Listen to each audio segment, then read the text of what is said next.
Seriously? I don't think this guy knows any other moves.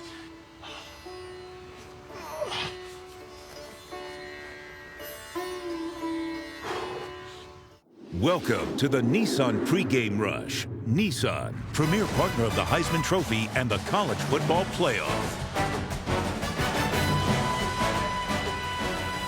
Temperatures in the mid-70s for this 104th Rose Bowl game. A sea of red. Oklahoma is officially crimson, just slightly darker. These programs have combined for almost 1,700 wins, 104 bowl games. Somehow they've never met until today, with a spot in the championship game on the line. Georgia trying to go home to Atlanta for the game next Monday. Oklahoma trying to get back there, win it for the first time since 2000. The Sooners have won 23 of the last 24 games. Georgia, coming off the SEC championship, their first in a dozen years. Sooners slight underdogs in this game. Here they come.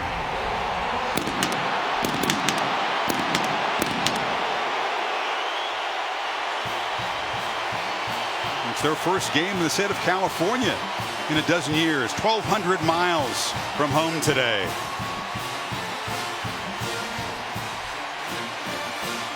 Georgia has traveled 2,000 miles, longer than all their other road trips this year combined.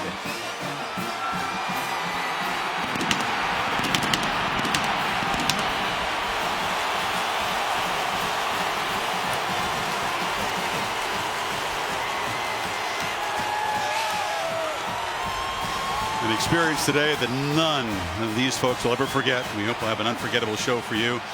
These warm pictures here may help you thaw out if you're watching from a frigid part of the country. This has been the Nissan pregame rush.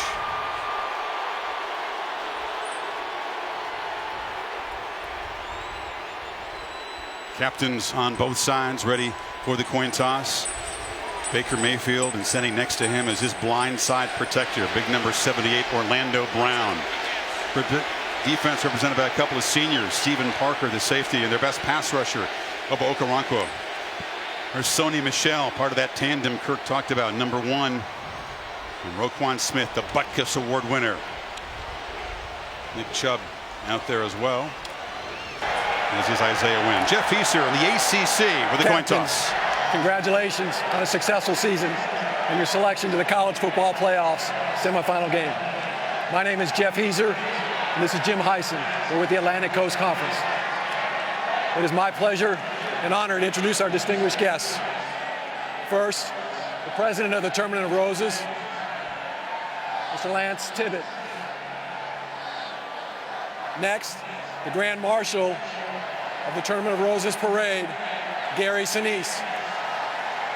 Gentlemen, the coin, please.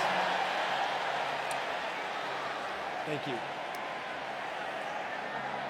The coin has both sides, each team's logo. Oklahoma University on one side, Georgia Bulldogs on the other side. The winner of the coin toss will be determined by whichever side is flipped forward on the ground face up. Here we go. Oklahoma, you won the toss. Oklahoma's won the toss and they've deferred. Georgia wants the ball. Which way you want to kick? Which way? This way? Face each other. Sooners haven't had very good luck this season on coin tosses. They rarely have won them. They do this time and defer. Joined by Maria Taylor and Tom Rinaldi in the sidelines. Here's Maria with Kirby Smart. Good afternoon, Chris. All right, Kirby, you said the biggest part of this game is managing anxiety and emotions as the initial seconds tick off the clock. What will be an indicator your team's ready to go? I don't think you can tell who's ready to go from the few seconds we've got left. I know both teams are prepared. It's been a long preparation. We're excited and ready to go. All right, thanks for your time, Coach. Now we go over to the Oklahoma sideline with Tom Rinaldi. Maria, we talked all week about Baker Mayfield and the flu and the cold that he's fought since the Sooners arrived here in Southern California. Speaking with him on the field during pregame warm-ups, he characterized his energy and his voice on a scale of 1 to 10 as a 12. The voice could be important. When you watch the Sooners play, you'll often see Mayfield go up and down the line to make checks and change plays. He'll need a full voice in order to do that. he let out a loud yell, Chris, as if to prove that he'd be more than capable. Something to keep an eye on as we see him typically get his group juiced, Chris. It is, Tom. That was Riley's principal concern. Would his quarterback have full voice in his team's Kirk like he does? He's fired up. Watching him in the pregame, the body language, he looks like Baker Mayfield. Lincoln Riley has got to be excited that that flu bug hit him as early as it did and gave him time to recover. His fans were in full voice. Austin Seibert, the busy kicker for the Sooners. He handles the punting, place kicking, and kickoff duties. Got a very strong leg. Rarely allows a return. Elijah Holyfield is deep for Georgia, along with Mecole Hardman. Here we go, the playoff semifinal, Rose Bowl number 104.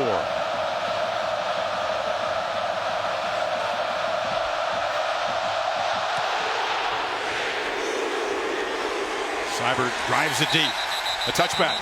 And so we'll see Jake Fromm, who showed his poise and his talent as a Little League World Series star back at Williamsport. 12 years old, and one of those guys in a Little League World Series that just did it all. Made plays in the field, was a pitcher, hit home runs, and I think that poise early in his career as an athlete has really carried over throughout his high school career, and now, of course, in the early part of his career in Athens as a true freshman. His first career start in South Bend, night game, prime time under the lights, and of course got a win. And I think from there this team has really just fed off of his leadership.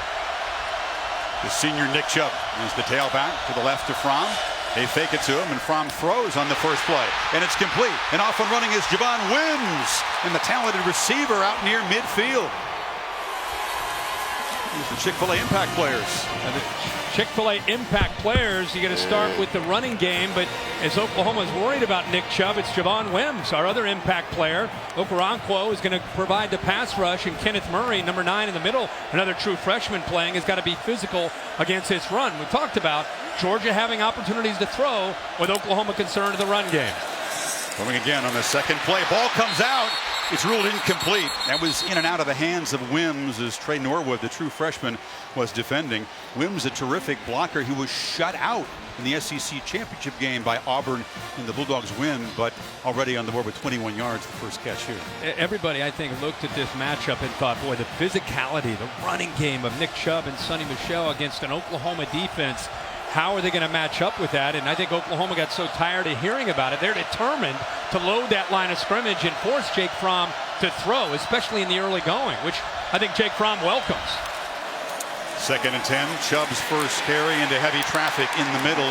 The 225-pounder who's second only to Herschel Walker in terms of career yards in the SEC. Look at the amount of bodies up into the line of scrimmage. I mean, here's Stephen Parker who ends up making a play. He's a safety. You've got 8, close to 9 guys up at the line of scrimmage. That's what I talked about, is Oklahoma is determined to get extra bodies up there against this running game.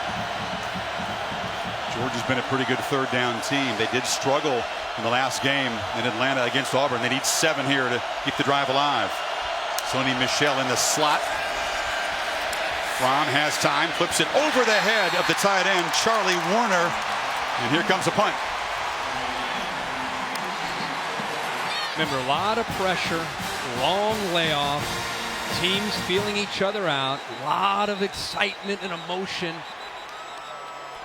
That time Jake Fromm, that ball just sailed on him a bit. Cameron Nizelek, the punter, who's a graduate transfer from Columbia University. Big upgrade in this area. Georgia's punting and kicking not strong a year ago, very strong this season. C.D. Lamb, a true freshman wide receiver, back deep at the Sooners' 10-yard line.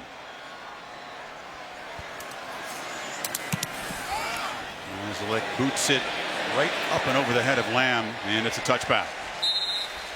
So the Sooner defense gets to stop to open this game, and now the Heisman Trophy winner, Baker Mayfield, and the Sooners will take over for their first possession.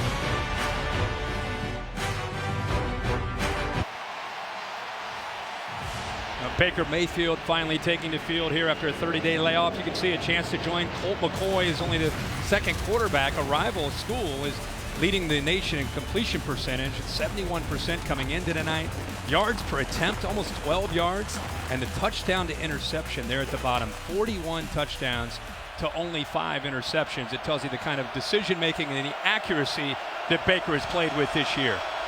He's seen it all. Can Georgia possibly confuse him today? It's a first down handoff and right into the teeth of that Bulldogs front. Jonathan Ledbetter got there in a hurry. Well, what a great battle up front. I mentioned Oklahoma's offensive line. All 5 returned from last year. And this will be their most physical challenge that they have faced with Georgia in this front 3 that they play with, their defensive linemen. Fake it to Anderson. Mayfield rolls out, flips it over the middle. And the catch is made by Dimitri Flowers, the H-back with first down yardage to the 36. He is a weapon in this offense. Yeah, he sure is. And that's where they like to get him. We showed that in the open, how he sneaks behind those linebackers off of play action. This is where Baker Mayfield can really crank it up. If they make a first down, expect tempo. Play action across the middle. Flowers again, rumbling into Georgia territory. And in a place devoted to Flowers, Dimitri making an impact early. Oklahoma is taking advantage of an aggressive Georgia defense. Coming downhill, great job of being on front of that with the play action pass. Playing at warp speed. First down, another throw across the middle, and that's Mark Andrews, the tight end, who makes the catch at the 30, but there is a flag down near where the offensive line was blocking. Personal foul, hands to the face, defense, number 52, 15-yard penalty, first down. Well, they get Tyler Clark, the defensive tackle. They'll tack that on to the gain. They write Oklahoma right now. This is who they are. They're the aggressor. See, it happens right here. Gets his hands up into the face. Samaya pushing him, and officials on top of that call. So in 4 plays, the Sooners have moved into the red zone where they have been very, very efficient, but the Dogs defense has been stout down here. This is right here's their target, and they get down in this area.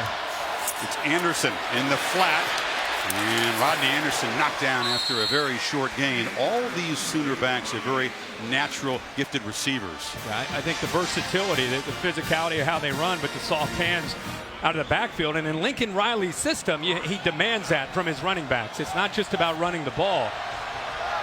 I think Dimitri Flowers is a great example of being so versatile. He can block, he can run, he can catch the ball. Keep in mind, Mark Andrews, again, there at the slot at the bottom, is a dangerous weapon and a tough matchup down in this area. 2nd and 8. Play action, flip to the end zone, touchdown! The Sooners strike quickly. Marquise Hollywood Brown.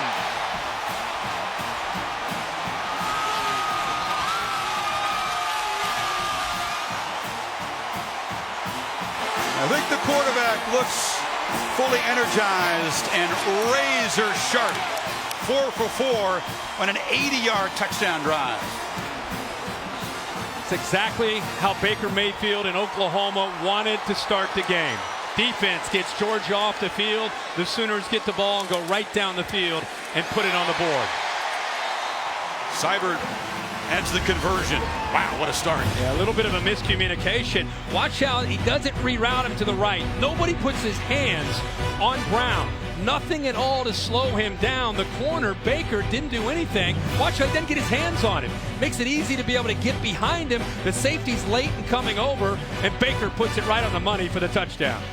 And it's hooray for Hollywood as the Sooners strike quickly.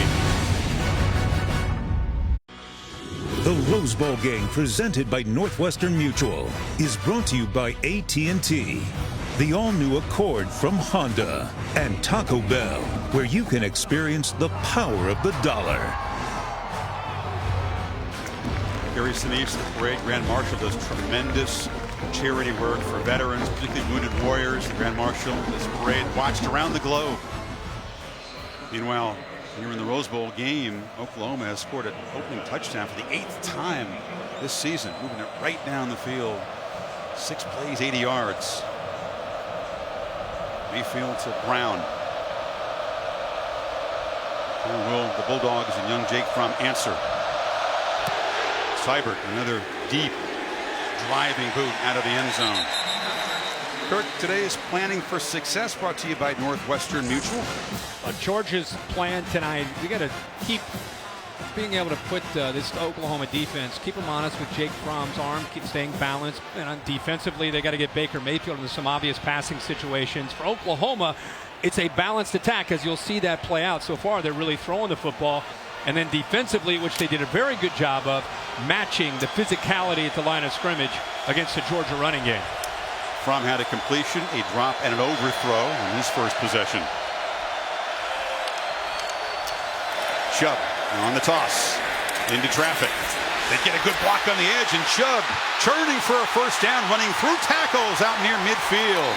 Big Isaiah Wynn, the tackle, sprung him. Boy, what a great block on the outside. Watch that physicality by Miles McKinney right there, opened up the edge. They want to get the ball on the perimeter. And that was a couple great blocks on the edge there that were able to spring Nick Chubb loose. 25-yard chunk for the senior. A timeless play, the Georgia toss sweep, isn't it? Chubb's got it again, this time flying up with Stephen Parker, the safety, to meet him after a 1-yard gain. And I don't think Mike Stoops, the defensive coordinator from Oklahoma, I mean, you talked earlier about how this is a team that starts to they find a way to get a chip on their shoulder no matter who they're playing.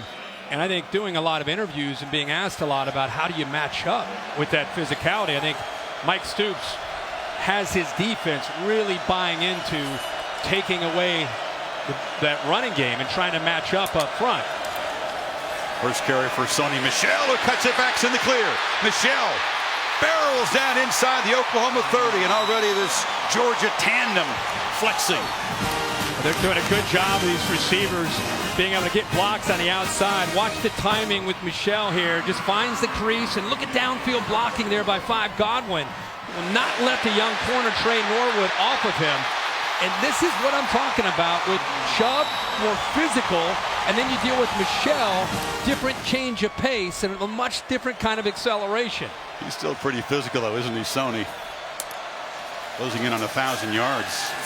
They fake it to him, and now Fromm, a first down throw. Again, it's high, this time brought in by the tight end Charlie Warren, the sophomore, with his 7th catch of the season. Caleb Kelly tackled him.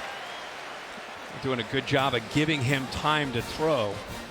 I think, again, early down play action pass with Jake Fromm. Think about being a young, true freshman quarterback. He's played with tremendous poise all year long, being a good complement to that running game. Still, I think, settling in here to find his rhythm throwing the ball. They fake it to Michel. Fromm, look downfield, now checks down, delivers a strike, complete for a first down to Wims inside the 15. So Wims, the senior from Miami, who grew up mainly a basketball player, making a big impact here already. And another good job of using the play action, getting the linebackers up. And when you get the linebackers up, it makes it easier to be able to throw the ball behind them. You see Beal, 14, trying to get back into position. But I'll be honest, I think Fromm was even late, but because the linebackers were up front at the line of scrimmage, he's still able to squeeze it in there. Take it to Michel again. Fromm looked over the middle, now dumps it down, caught, touchdown, Michel out of the backfield, and the Dogs answer quickly.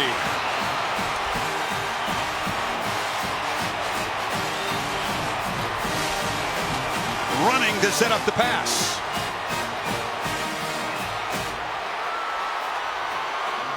Great job of mixing up the plays on that drive by Jim Chaney, the offensive coordinator. You saw some running from Chubb and Michel, and you saw the danger of the play action pass off of it. Rodrigo Blankenship, the kicker awarded a scholarship the day before, kicked the game winner at Notre Dame, on for the conversion. So the Sooners, a 6-play touchdown drive. The Dogs answer with one of their own. Yeah, the play action. Kenneth Murray right here comes up, gets a little bit lost, and by the time he realizes that he has to account for Sony Michel, it's too late. He slides out of the backfield, does a good job on his play fake. See the late reaction, and again, a great job by Chaney of mixing up the play calling on that drive. Michel's first touchdown reception of the season, even at 7. Aerial coverage provided by Goodyear, official sponsor of the Rose Bowl game, committed to honoring blimp-worthy athletes who demonstrate hard work on and off the field.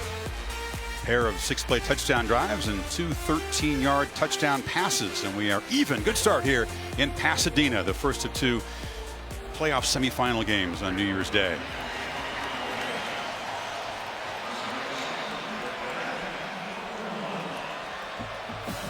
Marcellus Sutton deep for the Sooners. Blankenship booted away with that trademark black eyeglasses. He's worked hard in his distance on kickoffs this season, and that's a touchback. Jake Fromm got his chance, Kirk, when the starter Jacob Eason injured his knee in the 3rd series of the season. You mentioned the Notre Dame game. He handled his business well, and he was just playing too well for Eason to get the job back when he returned from the injury. Yeah, I think it says a lot about the belief the coaches had in him, and he continued to play well. The team, I think, gelled around him, started to believe that he could make plays, and they became a dangerous team. The one setback at Auburn, then they go to Atlanta a few weeks later and avenge that with a win in the championship. Baker's numbers are just silly. More than 15,000 total yards coming in between his brief career at Texas Tech and his years in Norman. What a brilliant career that he's had as the quarterback for the team that he grew up loving and dreaming to play for, the Oklahoma Sooners. 2-time walk-on to Heisman Trophy winner. 4 for 4 in the Sooners' opening drive. Slinging out of the backfield. And this is the very fleet Marquise Brown around the edge, picks up about 9, driven out by Dominic Sanders, the veteran safety. Kind of an extension of their running game. You know, you see a lot of the jet sweep a lot around college football, but with Oklahoma, not only are they going to hand it to him, if you're not going to respect it and you leave a guy like Brown out in the flat who's got a little bit of space, they're going to flip it out there and pick up 9 yards.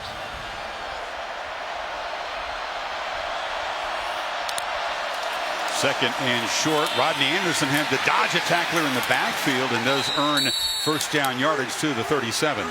It really is going to be a good battle up front. I mentioned how I know Oklahoma's played Ohio State and that great defensive line the Buckeyes have. Just the scheme itself. They play 3-4, and those 3 down linemen are stout up front. 3 backs in the backfield, and now Baker with his first downfield shot looped it over the head of his receiver. DeAndre Baker was covering Brown. He is a physical big corner, isn't he? Yeah, and he's a guy that welcomes the challenge from this offense. See, he does a good job at getting ahead of Brown, respecting his speed, and then he pushes him towards the sideline. He was in phase the entire time.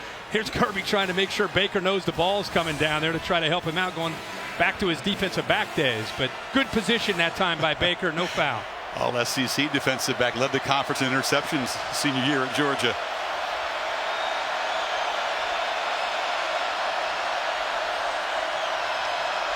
Second and 10. Baker just turns and looks at Anderson. There was some kind of deception there. Anderson off and running a stiff arm into Georgia territory, and Rodney Anderson rumbles down in the red zone. A huge game with a funky start to it.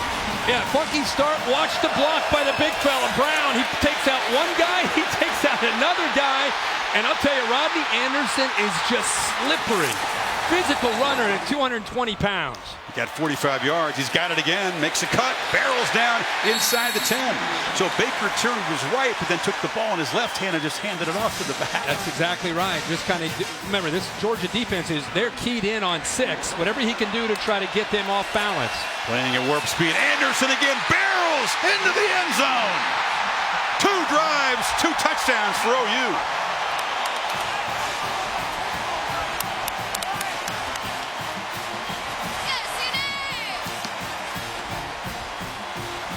This is a defense, Kirk, that allowed an average of 13 a game. OU's got 14 in 2 possessions. And they've had 2 drives of 6 plays that have resulted in touchdowns. So much for Baker Mayfield and the flu bug. And 45-yard run by Anderson that set up his touchdown, the longest rushing play the Dogs have allowed this season. This is why the Georgia Defensive Brain Trust and Kirby Smart were so concerned. Watch the left guard, Chris, Ben Powers. Watch how he comes down, initially down on the nose guard, then climbs up to the All-American Roquan Smith. By getting up to Roquan Smith, You let Rodney Anderson, with his physicality himself to run downhill, he's going to run right through that secondary for a touchdown. And the head coach and the play caller says, we could not have dreamt up a better start to this Rose Bowl. When you have a veteran offensive line and a 3-year starting quarterback, watch how Baker Mayfield looks over and tries to get a reaction from his head coach, Lincoln Riley. He gives him the thumbs up, keep it on. And that was that big run by Rodney Anderson. Chris referenced how he kind of looked it off and then picked up over 40 yards.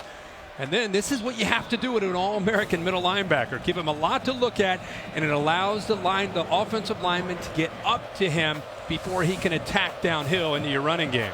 Smith, the Butkus Award winner, was just eaten up by 310-pound guard Ben Powers that time. A scary good start for this Oklahoma offense.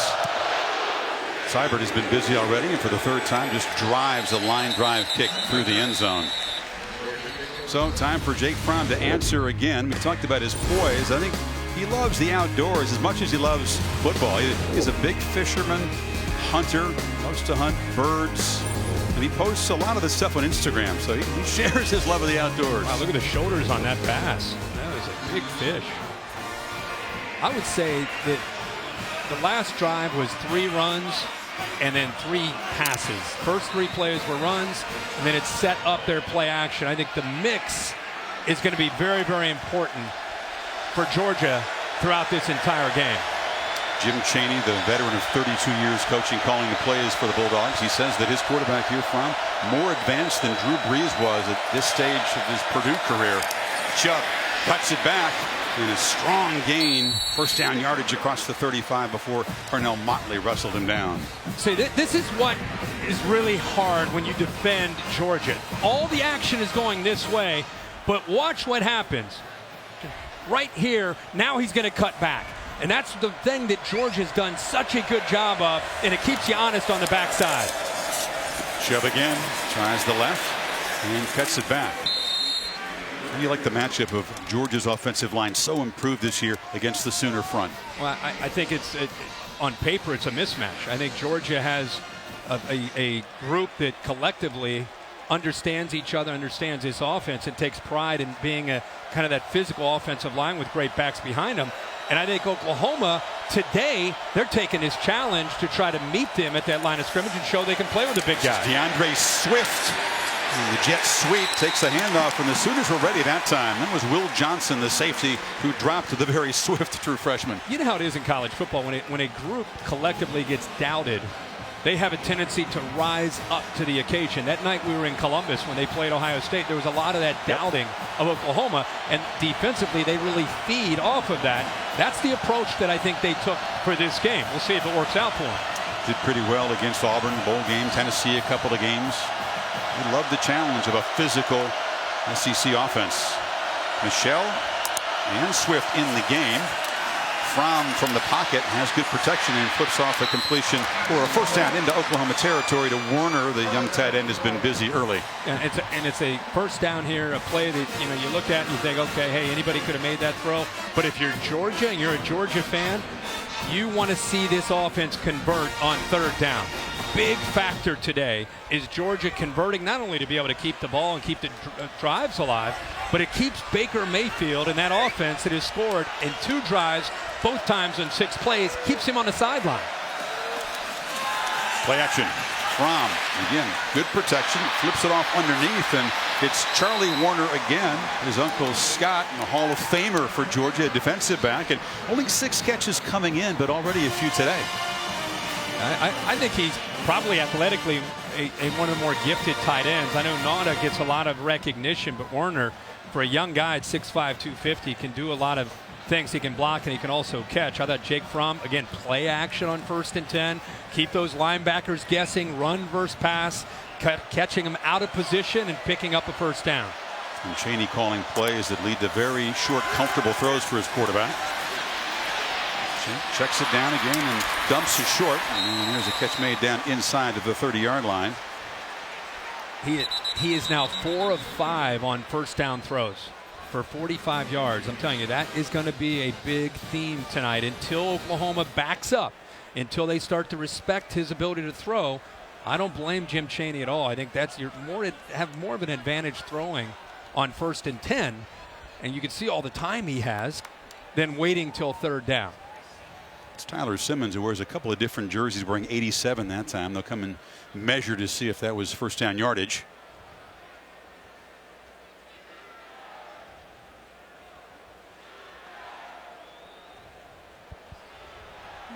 Just about a few inches away on 2nd down now. Dogs don't typically get in a lot of shootouts, but this one has developed in the 1st quarter. Kirby's look at him over there. He's sweating it, isn't he? Yeah, I mean, he's happy that Jake Fromm and the offense have maybe found some answers and they're coming back, but he is still trying to talk to that defense. Guys, first 2 times, okay, this is what they're doing. You got to try to make some adjustments and just settle in. Get a stop. Get some confidence on that side of the ball. This Georgia offense looks plenty confident. It's Chubb behind the physical fullback Christian Payne. See if they take a shot, needing just a few inches here on 2nd down. Yep, they misfire. And they'll make it 2nd and 5 now. Yeah, Baker, the left guard. Ball start. Offense. Number 65. 5-yard penalty. 2nd down. Junior out of Atlanta has improved a lot this year. Plays hard, but a little over-eager that time. Yeah, Jim Chaney telling us last night, of all of the guys up front, that Baker's probably improved the most. It was one of their bigger question marks when they moved Isaiah Wynn out to left tackle. This Chaney, who also is the quarterback coach. Arkansas, Tennessee, most recently Pittsburgh. Purdue, as you said earlier, with Drew Brees and Kyle Orton. Chubb in the ball game. They flip it near side. This is Terry Godwin who makes his first catch, driven out right at the line of scrimmage by Parnell Motley. Is only 175, but played physical that time. That's the run-pass option that's been a bigger part of this offense, and that gives the quarterback a decision to make. If you want to run it, you run it. And if not, if you think you can get the ball to the outside, flip it out there. Goes back to his baseball days, like a sidearm, just a quick pitch out there to try to give you a better chance, but Oklahoma defends it pretty well. Tougher to do RPOs into the boundary where there's not as much room to run. Dogs need 5 on 3rd down. They're in fringe field goal range for Blankenship at the moment. Here's the best pass rusher for the Sooners, Okoronkwo. They haven't pressured Fromm yet. This time he backpedals. They affect the throw. Flips it to Michelle, but the Sooners are all over the running back there. Motley made the tackle short of 1st down yardage. We show you before the snap, Okoronkwo. He actually fights through 2 offensive linemen. Great suddenness. An SEC type of defensive end. He gets through 2 offensive linemen, Cleveland and Andrew Thomas, a true freshman. And he didn't get to him for the sack, but he forces him to have to throw the ball earlier than he wanted to and allows the defense to rally to the ball. So here comes Rodrigo Blankenship, nickname of Hot Rod since he was a child. This is just a yard short of his career long. This from 48.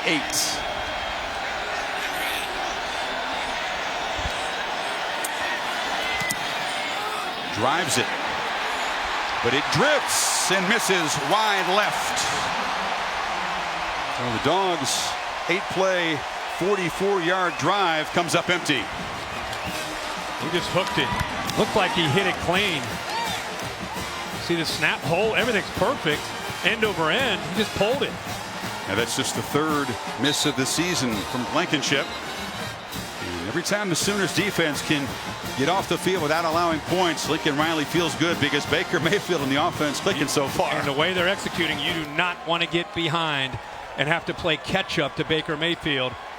See how frustrated he is. Need to go back to that false start. 2nd and 1, maybe inches. And they had the false start that set them back after Kendall Baker. That's a great point. That stopped momentum, didn't it? Yeah, it sure did. And now Baker back to work. 2 possessions, 2 touchdowns. The 1st down throw. Anderson well guarded out of the flat, and he is going to be dropped for a 3-yard loss. I think the adjustment defensively for Kirby Smart and Mel Tucker, I don't think it's a huge change in your scheme. I think it's about eye discipline, not looking back at Baker Mayfield, doing your job, and then tackling in the open field. Option pitch, Jeff Badette A graduate transfer from Kentucky who's very familiar with this Georgia team from his days in Lexington, takes the pitch and nice game. They keep you guessing. I think that's what makes this offense so versatile. A lot of formations, they're balanced, they run inside, quick throws off those run-pass options. They throw the deep ball, they just spread you all over the place. Makes it very, very difficult to dissect for a defense. So much to see. Final minute of the first quarter, and Georgia finally able to force Oklahoma into its first third down play of the game. Sooners need 3. Man to man. Mayfield looks left, delivers a strike, and that's Brown beating man coverage out near midfield. CeeDee Lamb, check it, the true freshman with his first catch. Yeah, CeeDee Lamb is a guy that I think has a chance to have a big game today. He's a true freshman. Put a lot of weight on since he's been at school. Good job with that move to the, sets it up with an outside move, gives him room to go back to the inside against McGee. You know, he had a big game against Oklahoma State, but after that just kind of faded off. Dealt with some injuries, kept battling through and playing, but not as productive. This 30-day layoff has really helped him get in a better position. And again, he's a tough matchup for this Georgia secondary. He had a separated shoulder, but he's back 100%. End of an electric first quarter at the Rose Bowl. Sooners marching, trying to add to a 7-point lead. Back after these messages. You're watching the Rose Bowl game presented by Northwestern Mutual on ESPN. Set for the second quarter, college football playoff semifinal at the Rose Bowl game presented by Northwestern Mutual. Let's hear from both sidelines. First to Maria Taylor. Maria, what do you got on the Georgia side? Chris, right now the concern for the defense is communication, getting the calls in time for everyone to be in position. Defensive line coach Trey Scott says they're killing us on second and medium. We can't even substitute right now, and we can't get in position to strike. Now over to Oklahoma, or Tom Rinaldi on Oklahoma's sideline. Maria, we've seen the signature passion and swagger from Baker Mayfield. There has been no reduction. At one point on the sideline, looked over and said, you might want to tell them over there good luck. At another point, he looked at Lee Corso, gave a huge smile. The pretender sign, we know all about it, Chris. 3 more quarters to go, though, Tom. Baker begins the second quarter with play action, and it's Andrews the tight end. A tough matchup for Lorenzo Carter, the linebacker. It's 11 yards and a first down. And a really good route. All the momentum of that play action, everything moving right.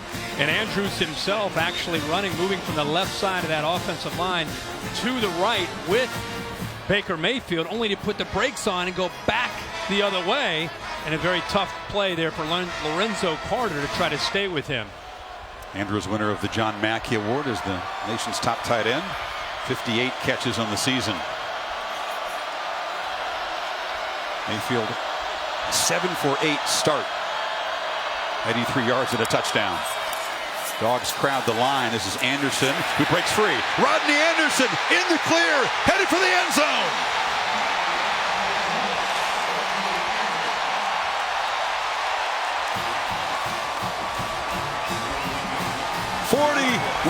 Yards. You said it, Kirk. This offense about a lot more than number 6.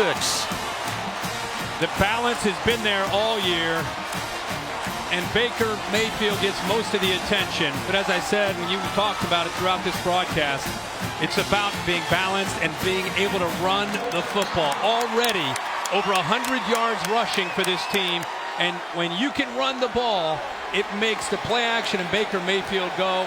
And he's right. Maybe he is right. You might want to tell them that they need some help because it's tough to defend them when they can run the ball. Seibert still perfect for PATs. 3 possessions. They've scored 3 times. Look at these linemen get up to that second level. I mean, you're letting him, and of course a great block by CeeDee Lamb. But when you're letting these linemen, Eric Wren the center, Ben Powers on that left side, Orlando Brown, they're putting a hat on a hat, and there's all that space, and CeeDee Lamb picks up Aaron Davis. There's nobody left.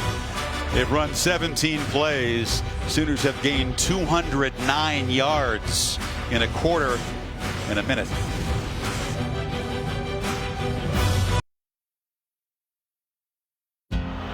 Happy New Year, everyone. Dick Enberg, and I'm privileged to be here. My first Rose Bowl game. 1:38 left. White, touchdown! The legend, our friend and colleague Dick Enberg, very much on our minds today. He loved the Rose Bowl as much as anything he was involved in his legendary 6-decade career. He called 9 of these Rose Bowl games for NBC with Merlin Olsen in the 80s. His very favorite one was his very first. When USC upset #1 Ohio State. Charles White was the hero that day. Seibert to boot it away again as the Dogs find themselves a couple touchdowns behind. And I know, Kirk, for you, coming of age in the Midwest, watching this game every year, Dick Enberg's calls were important. And when you grow up in the Midwest, the Rose Bowl is iconic. And being of that age, my first memory, I was about 10 years old, of the Rose Bowl was at Rose Bowl. Ohio State and USC, Charles White, Art Schleischer on the other side, and Dick Enberg and Merlin Olsen. And I watched every single year, every play of the Rose Bowl. And his voice, as much as I love Keith Jackson, Dick Enberg for me is synonymous of this game and in the memories that I have of it. He felt it as well as anyone, and that came through, that smile in his voice. And as Dick would say, oh my, what a start for the Sooners offense and Baker Mayfield. From Georgia back to work, and Sony Michel breaks free. Michel in the clear, a foot race. What an answer from Georgia. 75 yards.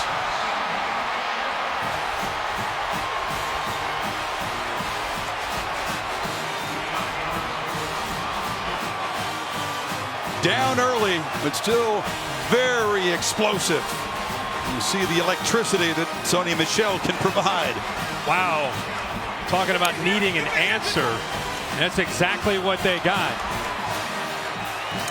Second touchdown for Michel, who caught his first touchdown reception earlier. Longest run of the season for the Dogs. It puts him over 1,000 yards for the season. Chris, what a mistake here by the freshman Kenneth Murray. He's in the middle. You're going to see motion. Watch his reaction. He takes himself right out of the play. You have a defensive back responding, also the linebacker. There's nobody left. Great job by the right side of that offensive line. Thomas and Cleveland, they collapsed down. But what made it so much easier is that Kenneth Murray saw that jet action. Watch how he reacts to that. 2 defenders at corner, Trey Norwood, the middle linebacker, Kenneth Murray, both go with him. They bust, and by that bust, it creates a huge space. All that was left there was the defensive lineman, who Sony Michel easily shakes, and then a poor angle there by Will Johnson. And there's the speed from Sony Michel. Young number 91, Dylan Famatu. That was a mismatch in space with Sony. Yeah. So Georgia not behind by 2 touchdowns for long. A 1-play touchdown drive, and Michel and Chubb, the roommates, best friends, bowling buddies, both making an impact already today. Well, the last thing you can do against Baker Mayfield when he's off to this kind of start is get too far behind. So that, we were talking at the break, how important it would be for Georgia to answer, only to do it there in just 1 play. Blankenship boots it high, but Depp will let it bounce in the end zone. Well, after this developing classic concludes in Pasadena, it's off to New Orleans, the second college football playoff semifinal. Alabama, the number 4 seed, and the defending champs, top seeds Clemson, square off in the All-State Sugar Bowl in the Superdome. Your take on that game, Mr. Herbstreit? You're allowed to make a pick on that game. Yeah, sure. I picked Clemson in a close one. I think Kelly Bryant can make a play or 2 late in that game with his arm to be able to win that football game. I think it's going to be a very low-scoring game. How about Georgia? 7 games this year, they didn't allow 116 yards rushing in 7 games. We're just starting the second quarter, and they've already allowed 116 yards against this Oklahoma offense. Yeah, tremendous balance from the Sooners' attack so far. Only had to convert 1 third down on their 3 touchdown drives.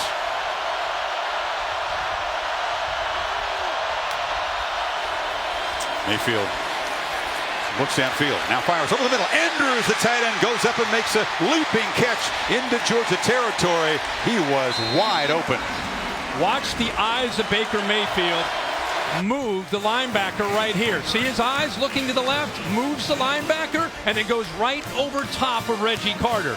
I'm telling you, Baker Mayfield is a master of being comfortable in the pocket, moving safeties and linebackers, and then knowing that he's going to come back and make the throw, and he puts it up high where Mark Andrews, the big tight end, can go up and make a play.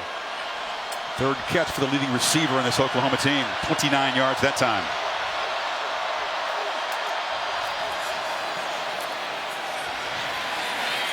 Left side for Anderson. Some pre-snap action there drew some Georgia eyes. Chris, this is what we're talking about. Look at the eyes of Baker Mayfield. He's looking left. You're thinking, all right, he's about, and then he even kind of winds up like he's going to make a throw. The entire time, he's trying to create space back over the middle. So that's what Georgia's dealing with, is a confident quarterback, a quarterback in command, and right now has this Georgia defense on its heels in this first half. And scratching their heads on the Georgia sideline. Dimitri Flowers joining Anderson in the backfield. Now he motions out. And Baker gives it off to Rodney, who bounces it to the edge and is wrestled down physically just inside the 40 by Lorenzo Carter. Here comes a third down play. Yeah, it's only the second third down of the game for Oklahoma. I mean, they've been moving the ball up and down the field. They're 1 for 1 on third down. Anderson still down on the field, Kirk, after that tackle from Carter, who's a strong dude, a 240-pounder. Let's take another look at the tackle. Well, I think it's all the weight that came down on him. It wasn't just Carter. Watch Jonathan Ledbetter, 13. He's a big guy, too, 285 pounds. He comes in there as well. It's a lot of manpower coming down on top of Rodney Anderson. More than 500 pounds, too. And they came down with some force. So as they attend to him on the sidelines, Trey Sermon, the true freshman from Marietta, Georgia, one of two guys who played high school football in Georgia on this Oklahoma team. But the obvious concern for one of the early stars of this game and one of the stars for the Sooners all season long. We'll take a timeout.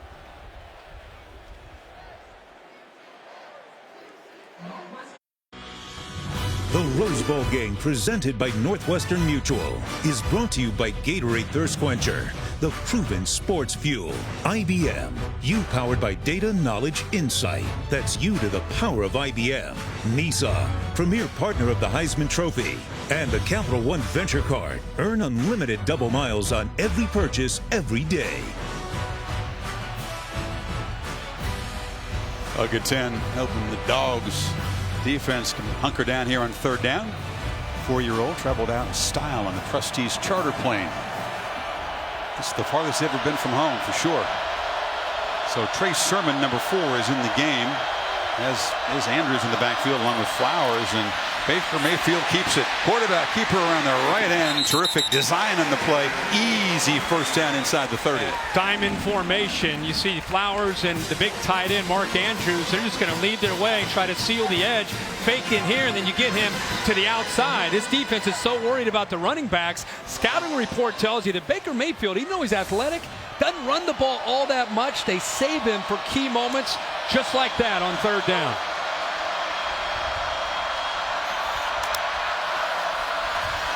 Play action. Mayfield still got it. Takes a shot over the middle. Jump ball incomplete. Forced it into double coverage. DeAndre Baker was covering Lamb. I think that's a little mix up there by CeeDee Lamb. The angle that he took on the post, he cut that a little bit short. I think he should have tried to keep it a little skinnier. That's the way Baker Mayfield tried to throw that away from the defender over top of Dominique Sanders. And Lamb was cutting that a little bit more too far across the middle of the field. Needed to try to stay a little straighter upfield. Just the second incompletion so far from Mayfield. Dimitri Flowers up to the top on the left there in the slot.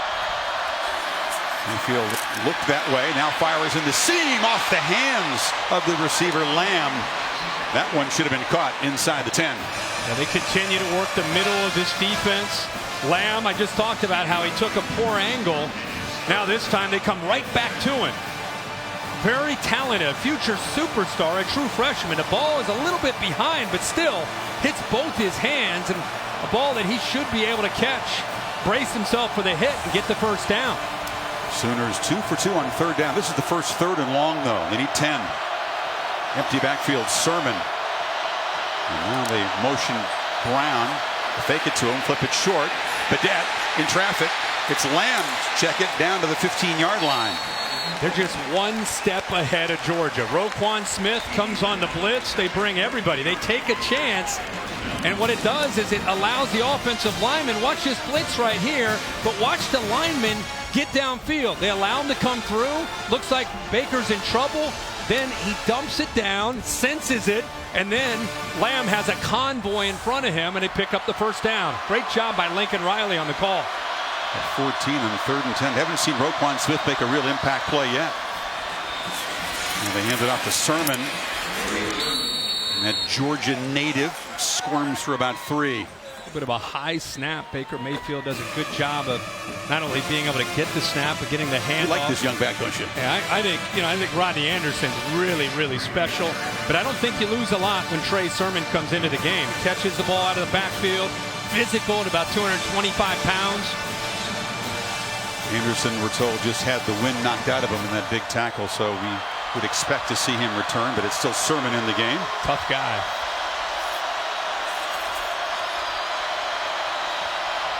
Sooners back in the red zone one more time. Mayfield across the middle in traffic. This time the catch is made by C.D. Lamb. They go back to him a third time, and they got a first and goal. Nope. Now they're saying it's incomplete. Did not hold the ball long enough. Boy, Baker Mayfield, you talk about trying to squeeze it into a tight window, and he keeps going back to number 9. This entire drive, it's been Baker Mayfield looking for C.D. Lamb.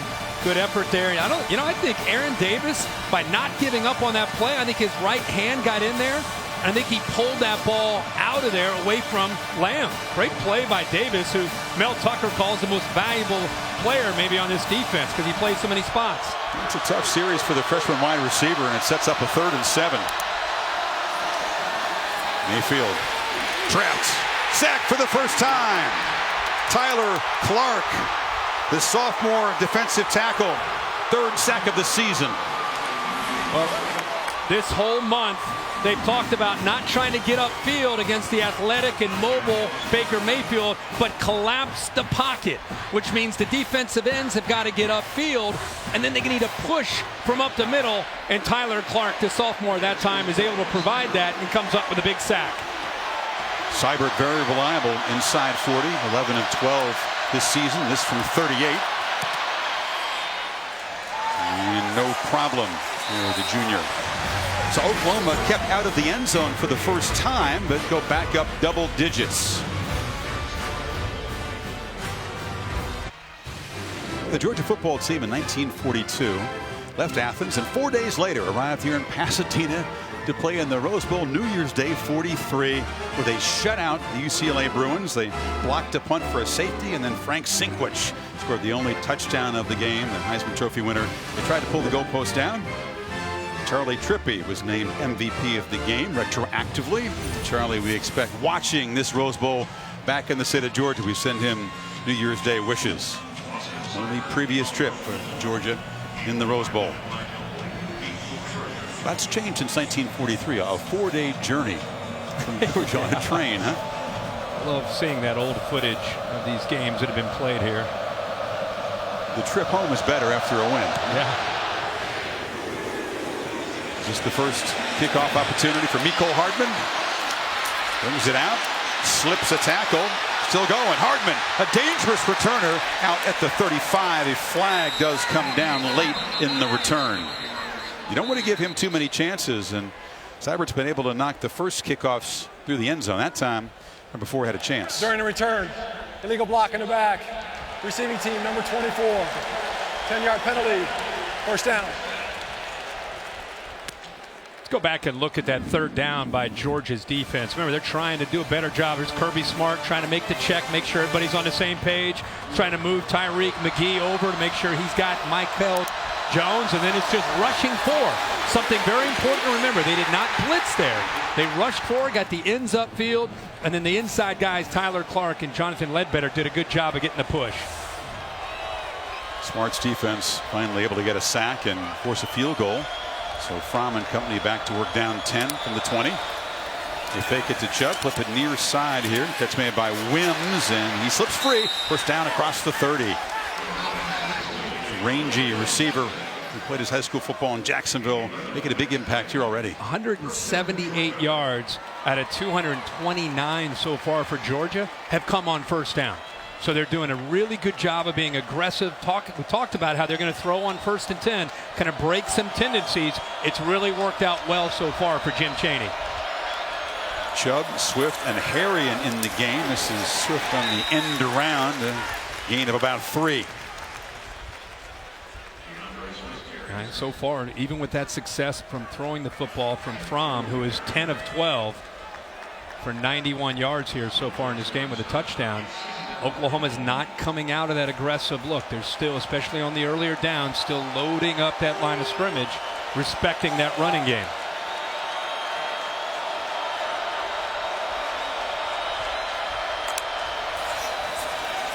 Fromm from the pocket throws far side, and that breaks a string of 9 consecutive completions intended for Riley Ridley. Not a Georgia team, Kirk, that's used to being behind. They've only played 1 close game this season. That was against Notre Dame. So no panic from this group, but there's some urgency when you face an offense as good as Oklahoma's, isn't there?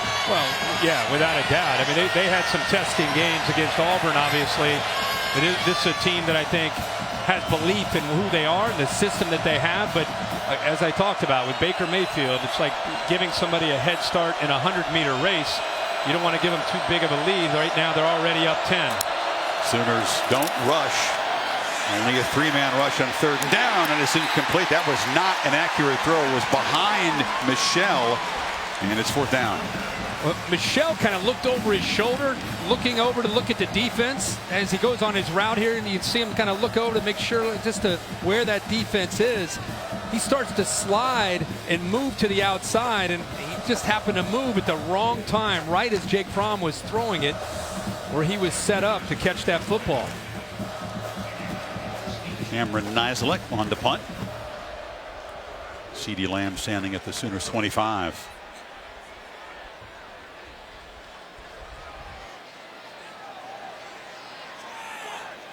Nislek has an econ degree from Columbia. Did not pay enough attention to the play clock there. Wound down. Play game. Offense. 5-yard penalty. 4th down.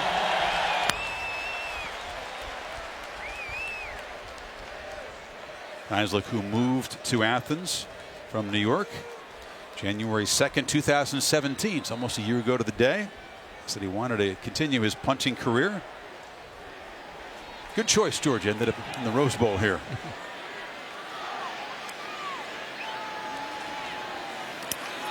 Sooners peel back to set up a return. Not a very good kick. It's a low one. It'll bounce way in front of Lamb and just stop right there. So Mayfield already white hot to start this game. Gets good field position as the Sooners go back to work up 10. Just a 30-yard punt. And welcome back to the Rose Bowl. Taco Bell student section there. Taco Bell's brought the best of the regular season to the college football playoff by creating the Live Moss student section. Today, picking up the tab for tickets for 500 students from each school at the Rose Bowl game. Presented by Northwestern Mutual, the All-State Sugar Bowl, and again at the National Championship game in Atlanta. So the Sooners back to work here. Chance to stretch the lead, mindful they will get the football to begin the second half, Kirk. So some urgency now for this Georgia defense. This is a big series.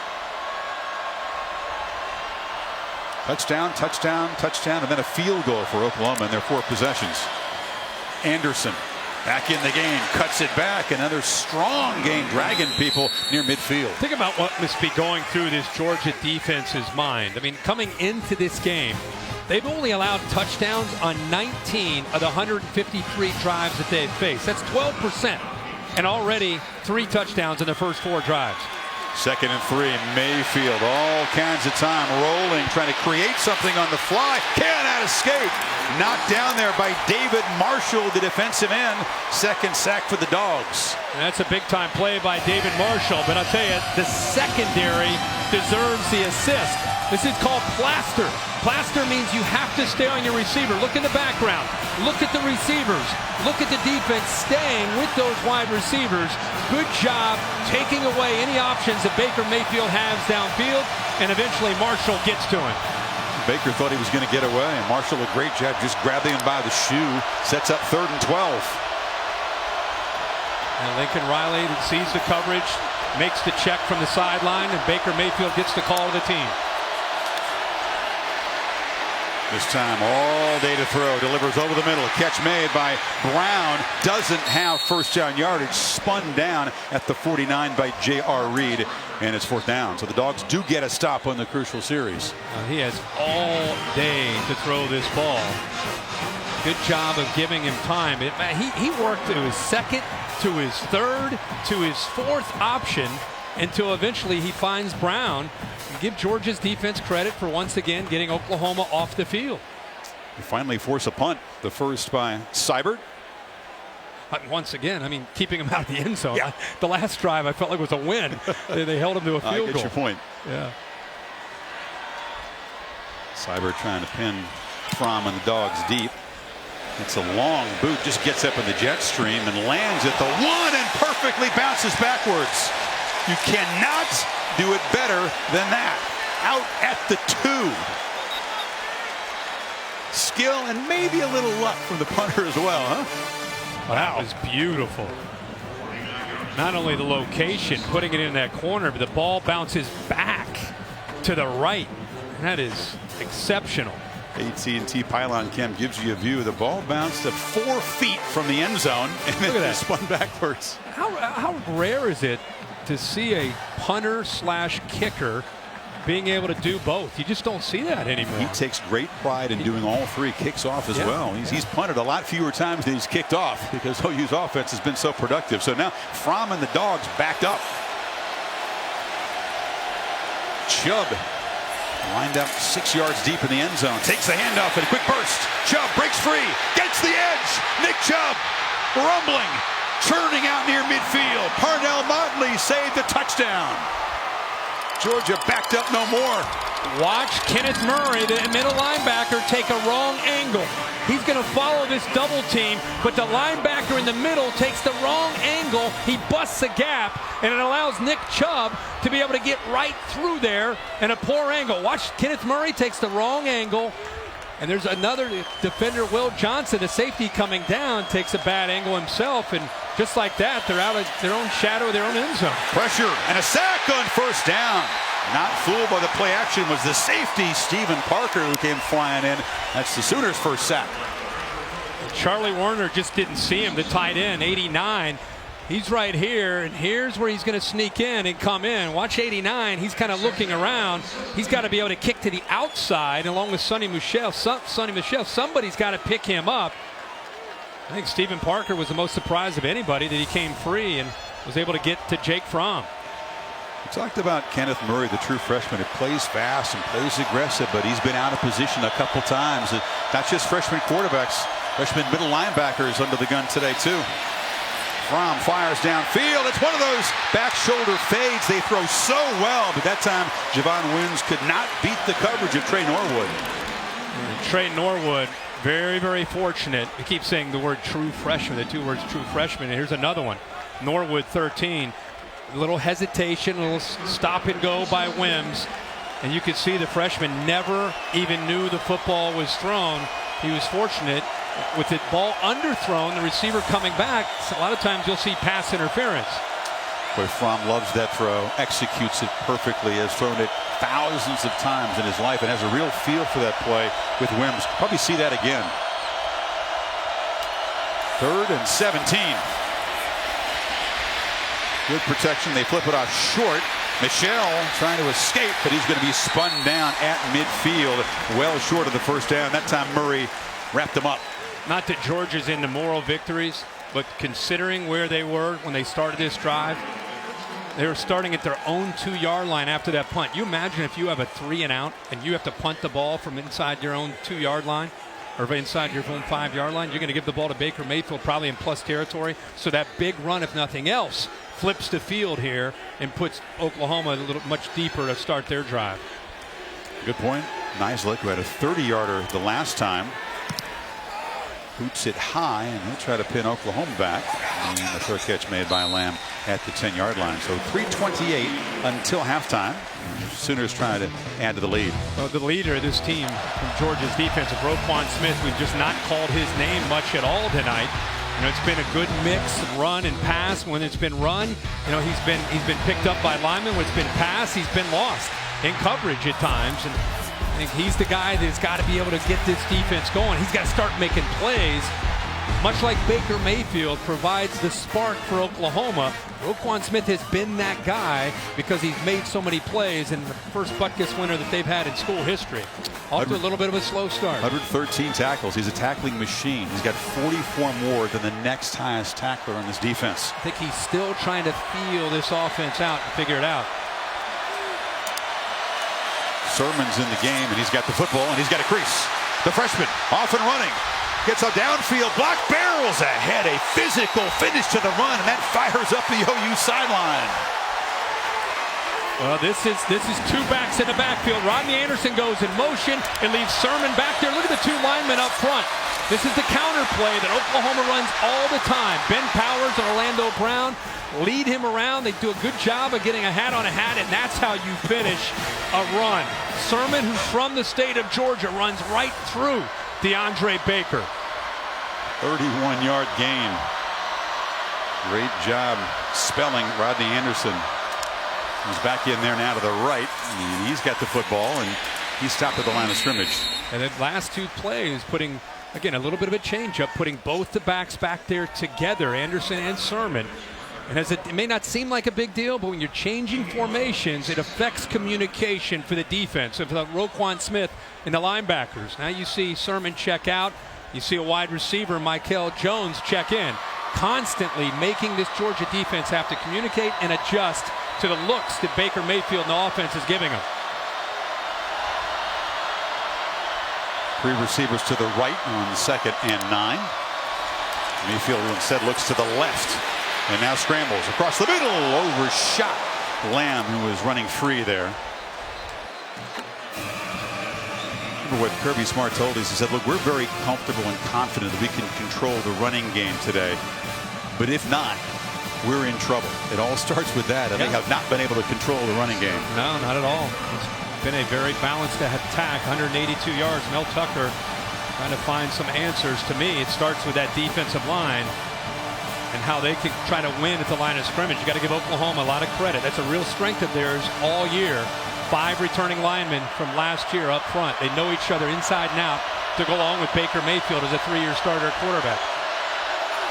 Play clock winding down in this 3rd and 9 play. It's a screen. Brown in the clear. The sprinter cuts back. Hollywood Brown slips down inside the 15. They're lucky he didn't find the end zone. That guy's the fastest Sooner. Yeah, it's kind of a mesh route. Watch the two receivers crossing each other underneath. And great block again by C.D. Lamb to give him more room to run. Land fast after the big play. Lamb, after making the block, makes the catch and is bumped out. Marquise Brown, man from Hollywood, Florida, not Hollywood, California. That's how he got the nickname when he got here to Oklahoma. Boy, you see why Georgia's coaches kept saying, number 5 just scares us to death. Yeah, he can go by you for the deeper throw and catch a ball underneath on a 3rd down and make one guy miss and pick up another 30 or 40 yards. Incredible acceleration. And the Sooners make it a 17-point lead before halftime. 2nd and 4. Anderson slips a tackle, fights through, and is going to be wrestled down right near the marker. They'll spot him just short. It'll be 3rd down. You gotta love how Baker Mayfield near the end of that. Baker Mayfield at the end of that, trying to remember a new rule in college football. You can push the ball carrier. Usually you see linemen pushing the ball carrier. Not with Oklahoma. It's Baker Mayfield at the end. It's diving, pushing those big linemen, trying to pick up that 1st down, trying to fight for every inch. Perhaps the sickness was overplayed a bit this week. He looks pretty healthy. Anderson in the game on 3rd down. It's a sneak, and Mayfield does move the sticks and sets up a 1st and goal as we enter the final minute of the first half. Sooners, Kirk, have moved it 88 yards in 7 plays.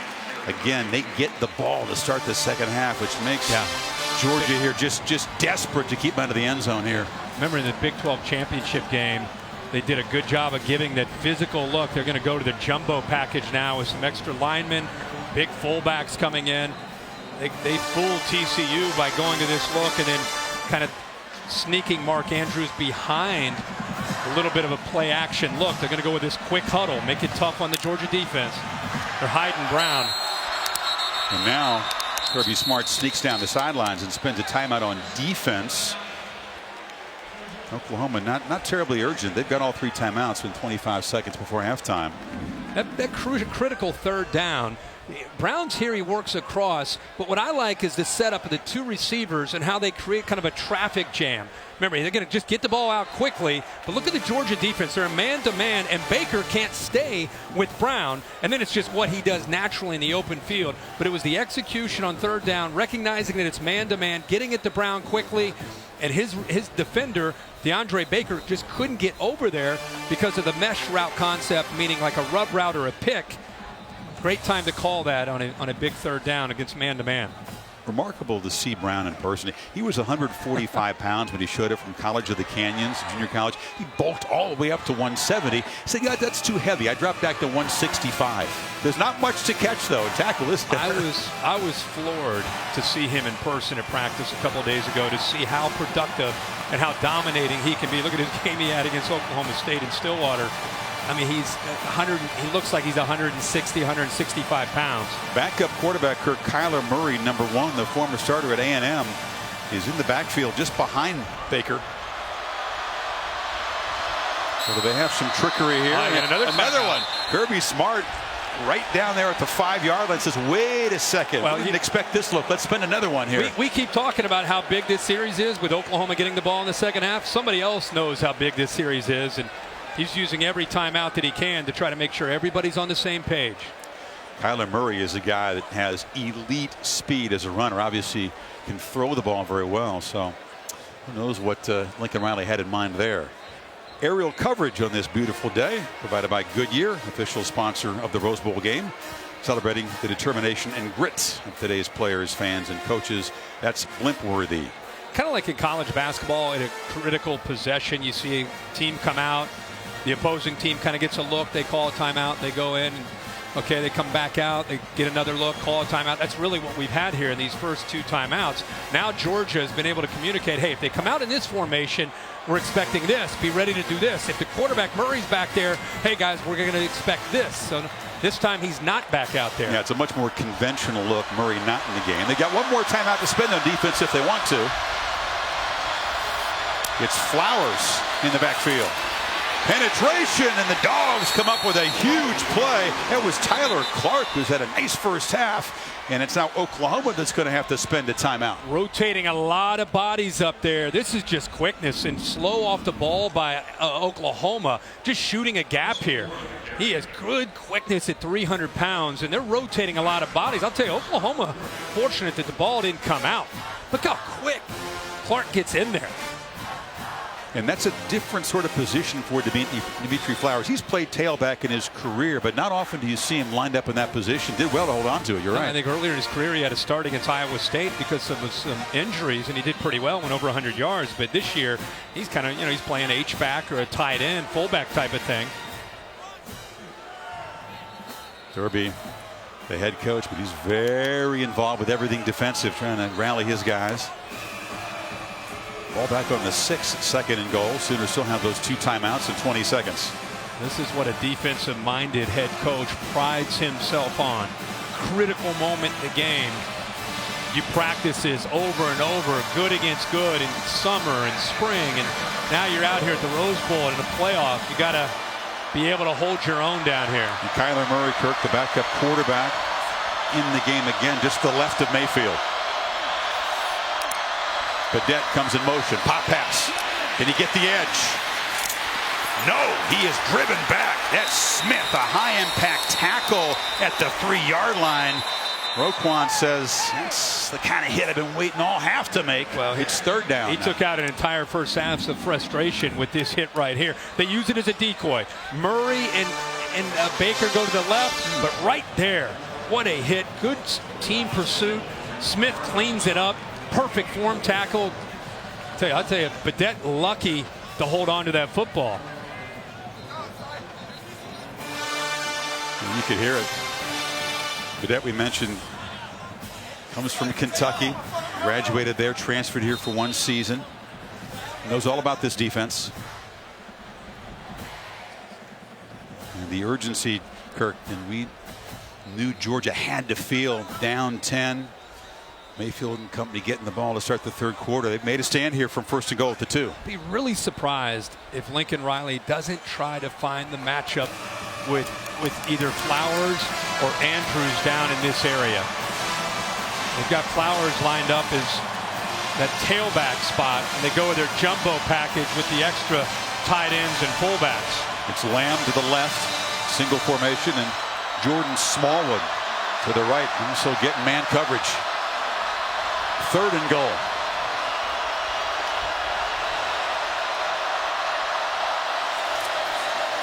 It's a reverse. Lamb throws it to the quarterback, and Mayfield catches a touchdown pass.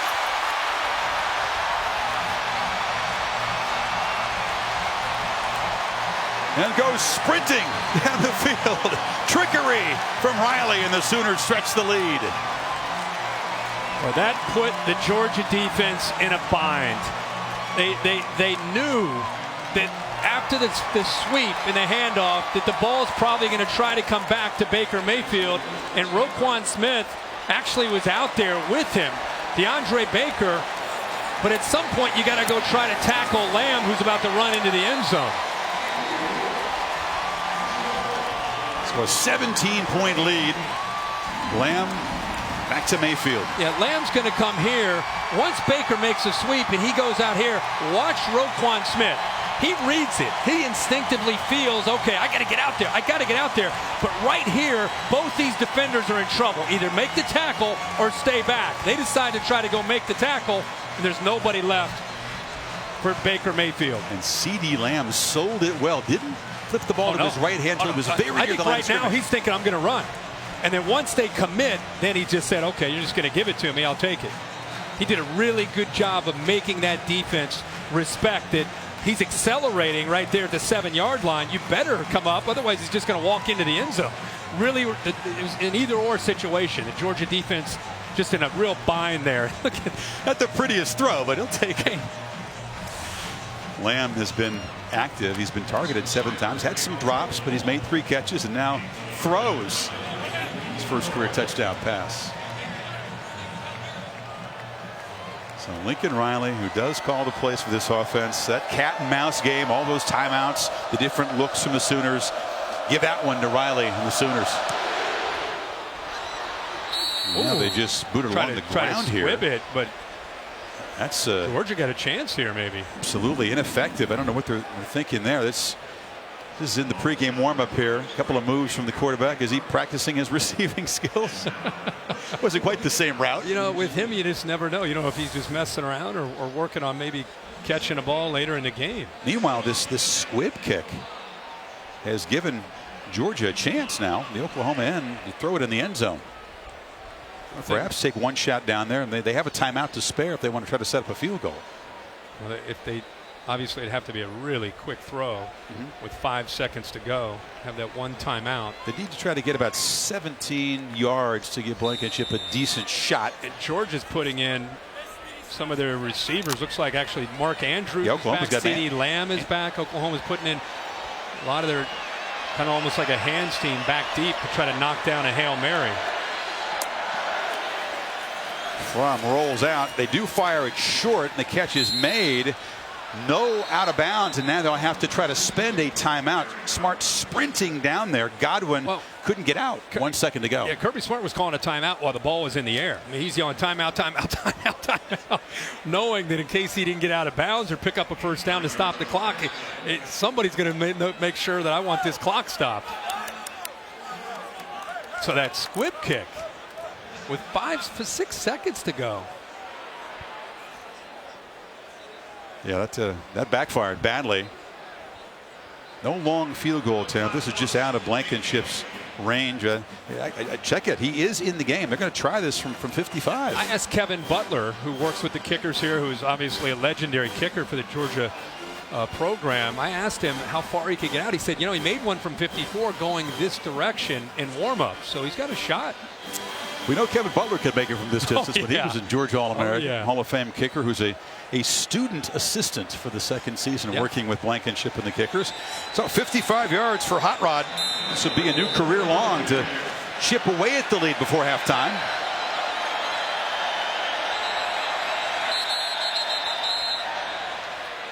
And now it's Oklahoma that's going to spend a timeout just to make sure that they're ready for a potential fake here. Wow.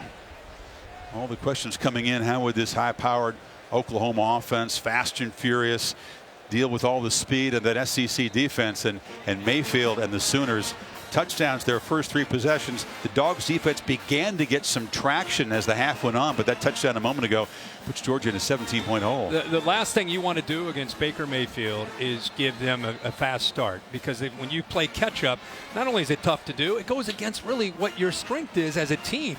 Georgia wants to control the clock. They want to comfortably run the ball. Jim Chaney telling us, you know, if we could be 60-40 run to pass and kind of who we've been, that's our identity all year, that would be ideal for us. But now, with this hole that they've created for themselves, it's a totally different way of approaching the game as they go into the second half. These 3 points, they're critical. This would be huge going in at halftime for Georgia.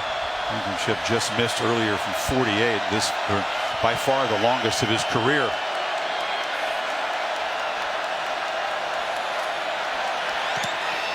Steps into it and drives it.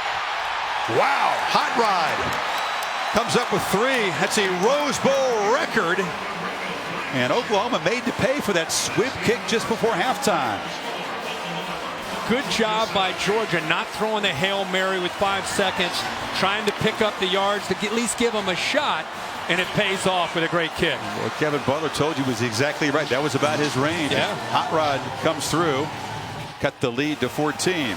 Time now for AT&T Field Pass to Tom Rinaldi is with Coach Riley. Chris, thank you very much. Lincoln, know you're up 14. What was the strategy there on the squib? Just try not to kick it and hit somebody. You know, he just hit a bad kick. So we wanted to squib it down there, not give him a chance for a turn. We just didn't execute very well. Your message to your team here up as you head into the second half and try to close it out? No, it's going to be a 4-quarter game. We knew that coming in. That's what we expected. We did a lot of things good the first half, but we also have a lot of things that we need to do better. Lincoln, appreciate it. All right, thanks, Tom. Maria. All right, Kirby, coming into this game, we knew Oklahoma led the nation in total offense. Describe what you've seen from your defense in the first half. Poor performance on our part as coaches. We didn't have these guys ready to play right now. The good news is we can still make some adjustments, come back, fight. Offense is keeping us in the game. We just got to tackle better, got to stop the run, try to make them one-dimensional.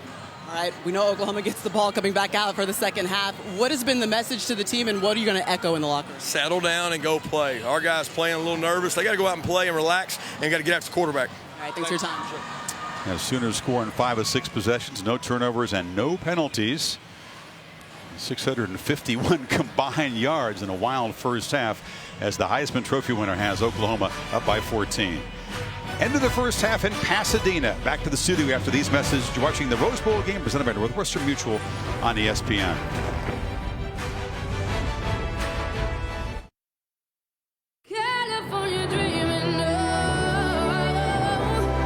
The playoff semifinal, Rose Bowl number 104 of the granddaddy of them all.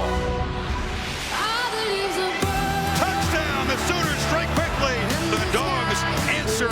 Anderson headed for the end zone. Mayfield catches a touchdown pass. And welcome back. Set for the second half. The college football playoff semifinal at the Rose Bowl game presented by Northwestern Mutual. A dizzying first half of the offenses. 6 touchdowns, a couple of field goals.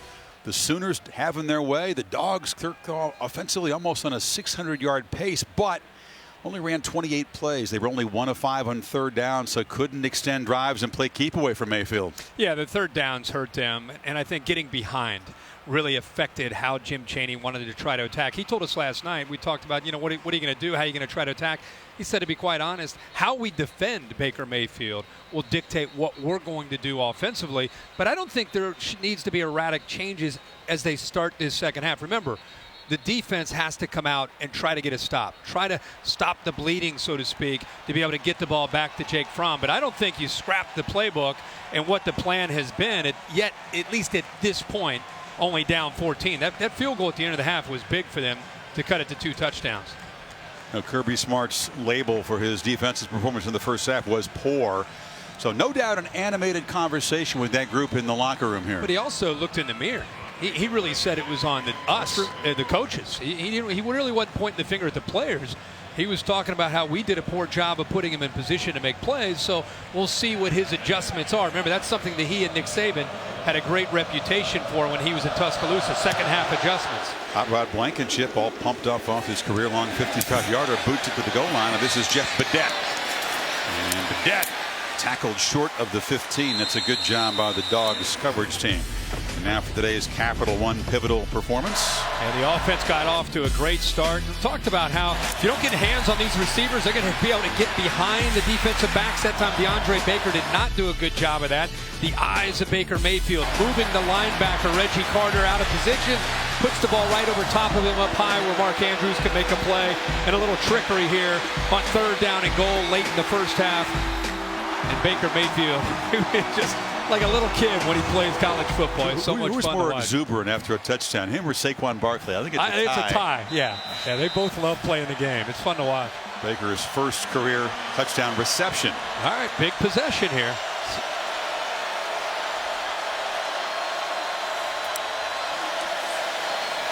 That's Anderson. Cuts it back.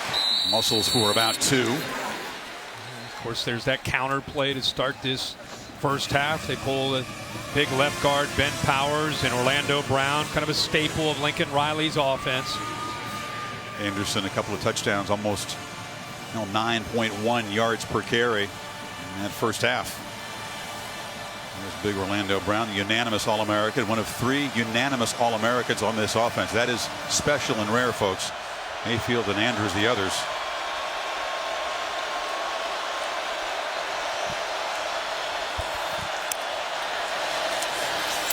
Mayfield rolling out, got some space, but he's chased and knocked out. Reggie Carter, speedy linebacker, ran him down. It'll be 3rd and long. He was trying to slip his H-back to Dimitri Flowers out into the flat, but it was great penetration, good speed by Georgia.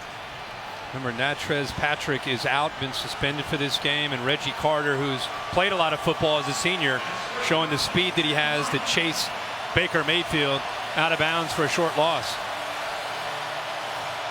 Sooners 6 of 8 on 3rd down of the first half. They need 9. CeeDee Lamb getting single coverage to the left of the quarterback. Mayfield's looking to the right, gets it out, and Brown is going to be knocked down just short of the first down. So the Dogs defense gets a crucial stop. Jonathan Ledbetter, the defensive lineman, tracked down the little receiver. That's exactly what Georgia needed to do. They got him to 3rd down and long. Baker Mayfield has been playing on his terms in his first half. When he has seen 3rd down, many times it's been 3rd and 2 and 3rd and 4. This time 3rd and long. He hits the pass, but the speed of that Georgia defense keeps him short of the first down. Mecole Hardman is back deep. Out of respect for him, they squib kicked at the end of the first half, but that was poorly executed by Seibert, and it gave Georgia a chance at the field goal. Hardman takes this punt and will sprint to the edge, gets some blocks. Mecole Hardman swerving, curving, and knocked down finally at midfield. He is a dangerous guy. He's speedy and he's shifty, and he makes things happen on the return. He's one of those guys. He gets the ball in his hands. You just hold your breath. Dogs take over now at midfield. 21-yard return.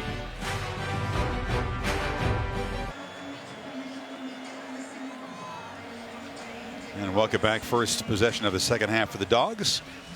College Football Playoff National Championship Trophy presented by Dr. Pepper. Waiting down there on Bourbon Street in New Orleans. The Clemson Tigers brought their version from last year. That's right. Second semifinal, of course, to follow the All-State Sugar Bowl.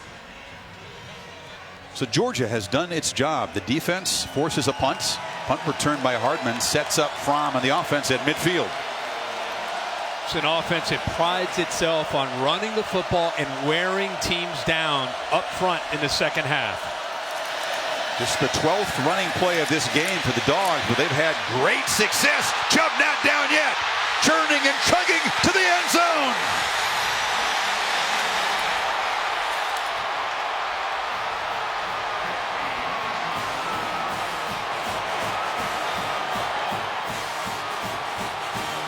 $50 yards. And the Dogs cut the deficit in half.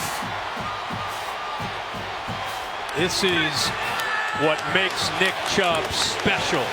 And this is exactly what Kirby Smart talked to his team at halftime about and why they're not out of this game down 14.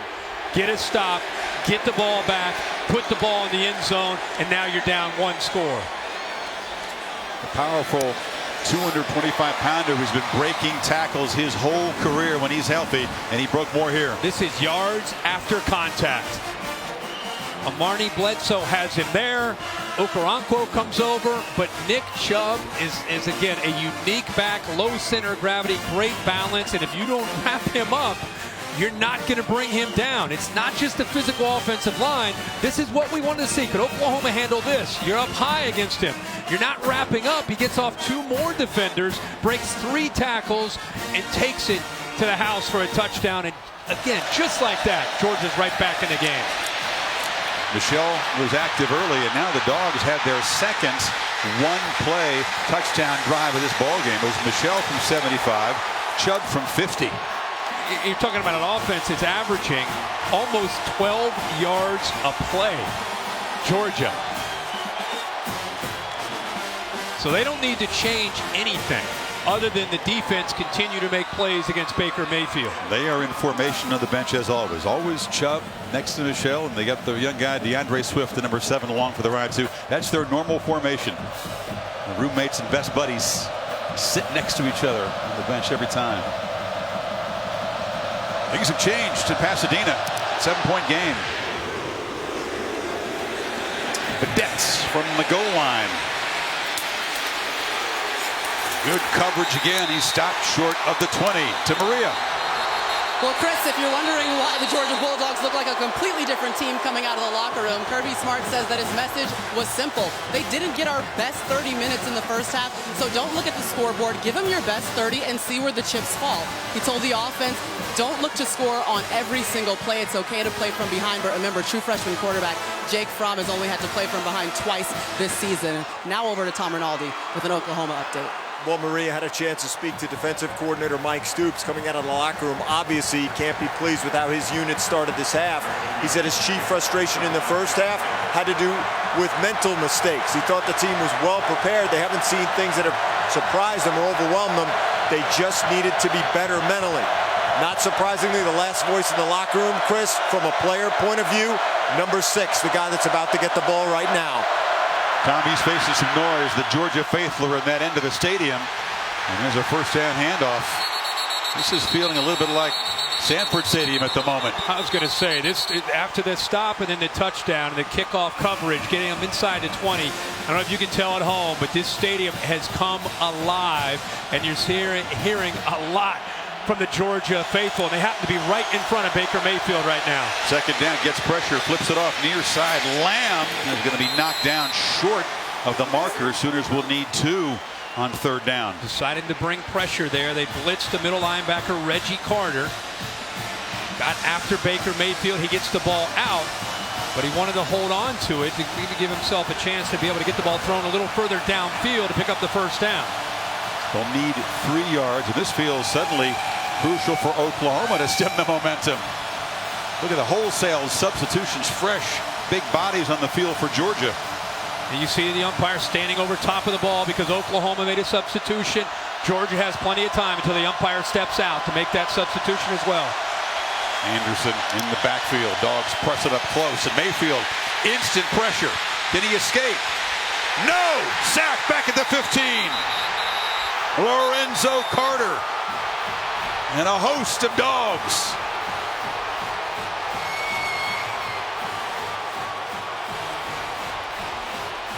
They bring it, pressure right here and right here, right up the middle. Roquan Smith, the leader, forces him out of the pocket. Watch Aaron Davis right there, keeps him contained. They wanted to be able to contain the creativity, not let him get to the outside, and Lorenzo Carter there as well to help clean it up. He scored in 5 of 6 first half possessions. Now a pair of 3 and outs. Momentum has been wrestled away by the Dogs, and Hardman standing at his 40 trying to set up the offense in great field position. Seibert with a high boot. Hardman lets it bounce. Shouldn't have. That'll cost Georgia about 12 yards. So Roquan Smith, a frustrating first half for the Butkus Award winner, but the Dogs defense rising up, getting after the quarterback. 7-point game as Georgia goes back to work on O.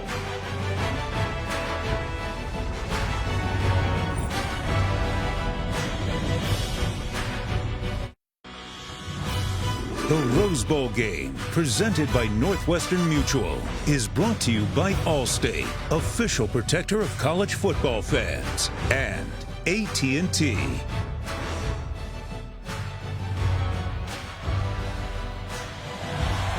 Highest scoring Rose Bowl ever last year, USC and Penn State. Are we headed that direction? Georgia has claimed momentum. Could not have been more perfectly executed. Kirk, stop, 1-play touchdown drive, the run by Chubb, another stop, and they get the football back. Not only the football back, but the momentum as well. It was a 17-point lead, 6 seconds before halftime. Michelle in the backfield. He's got it. And Okoronkwo got an arm on him at the time, able to bring the running back down after a 2-yard gain. Mike Stoops, who is upstairs as a defensive coordinator, sure, he and his defensive staff getting on that Oklahoma defense about the importance of tackling, doing a better job, cannot allow those yards after contact against two of these more talented backs in the entire country, in Chubb and Michelle. Both these running backs will be very fresh for the second half. They haven't had huge workload. This is just the 4th carry for Michelle. And that electric touchdown run, also caught a touchdown pass, and now the Dogs will face a 3rd and 4, Kirk. Yeah, great patience there by Michelle. It looked like when he got that football that Oklahoma had defended it pretty well. A little hesitation move and a jump cut, and he's able to sliver through there and pick up some yards to give him a chance here on 3rd down and much more manageable. Remember, that's been a problem for them in the first half. Just 1 of 5. When the Sooners get off the field, stem this momentum. DeAndre Swift is now the back. He's got it on the delay. And Swift runs into a lineman and will be stopped just short. Parnell Motley tackled him, but he ran into Andrew Thomas, the right tackle. Yeah, he found the hole, but watch the big right tackle, the freshman, who gets out on the edge there. Swift just trying to find space. He runs in to a 320-pound offensive lineman. Yeah. They're going to ring across the sticks. Our guess is that this is short. If it's short, what does Kirby do? He's going to gambling mood here. I don't know. You know, is it a given? You punt that away? He's got a lot of belief in his running game, that's for sure. And he's going to be that much short, about the length of a football. I think with the momentum, you punt the ball away and you rely on the defense that has had 2 straight chances to get Baker Mayfield off the field. I mean, if you don't make it, sounds great if you make it. You don't make it, you get Baker Mayfield all of a sudden a short field, and all that momentum you'd already just created is out the window. So do you think he feels differently now, down only 7, than if you were down 17 or 20? Yeah, I keep going back to the end of the first half, that squib kick that backfired on Oklahoma, where it hit a Georgia player and he recovered it, and they had 1 play and they ended up hitting that 54-yard field goal at the end of the half. Got him to within just 2 scores. Yeah, odd decision and poor execution by Seibert. So Nislek back to punt. CeeDee Lamb at his 15. Dogs trying to induce Oklahoma to jump offside. Doesn't work. And now Nislett gets a booming punt away. Lamb let it bounce over his head, and it is going to roll dead down inside the 5. So each team has executed that perfectly. And Georgia's coverage team down there at the 2-yard line. Yeah, Simmons does a good job of getting downfield. Sometimes you see these gunners get downfield and they're so excited to get on top of the ball, they knock it into the end zone. This time he gets his body between the goal line and the football. And in college football, just keep that ball out of the end zone. It's down inside the 1.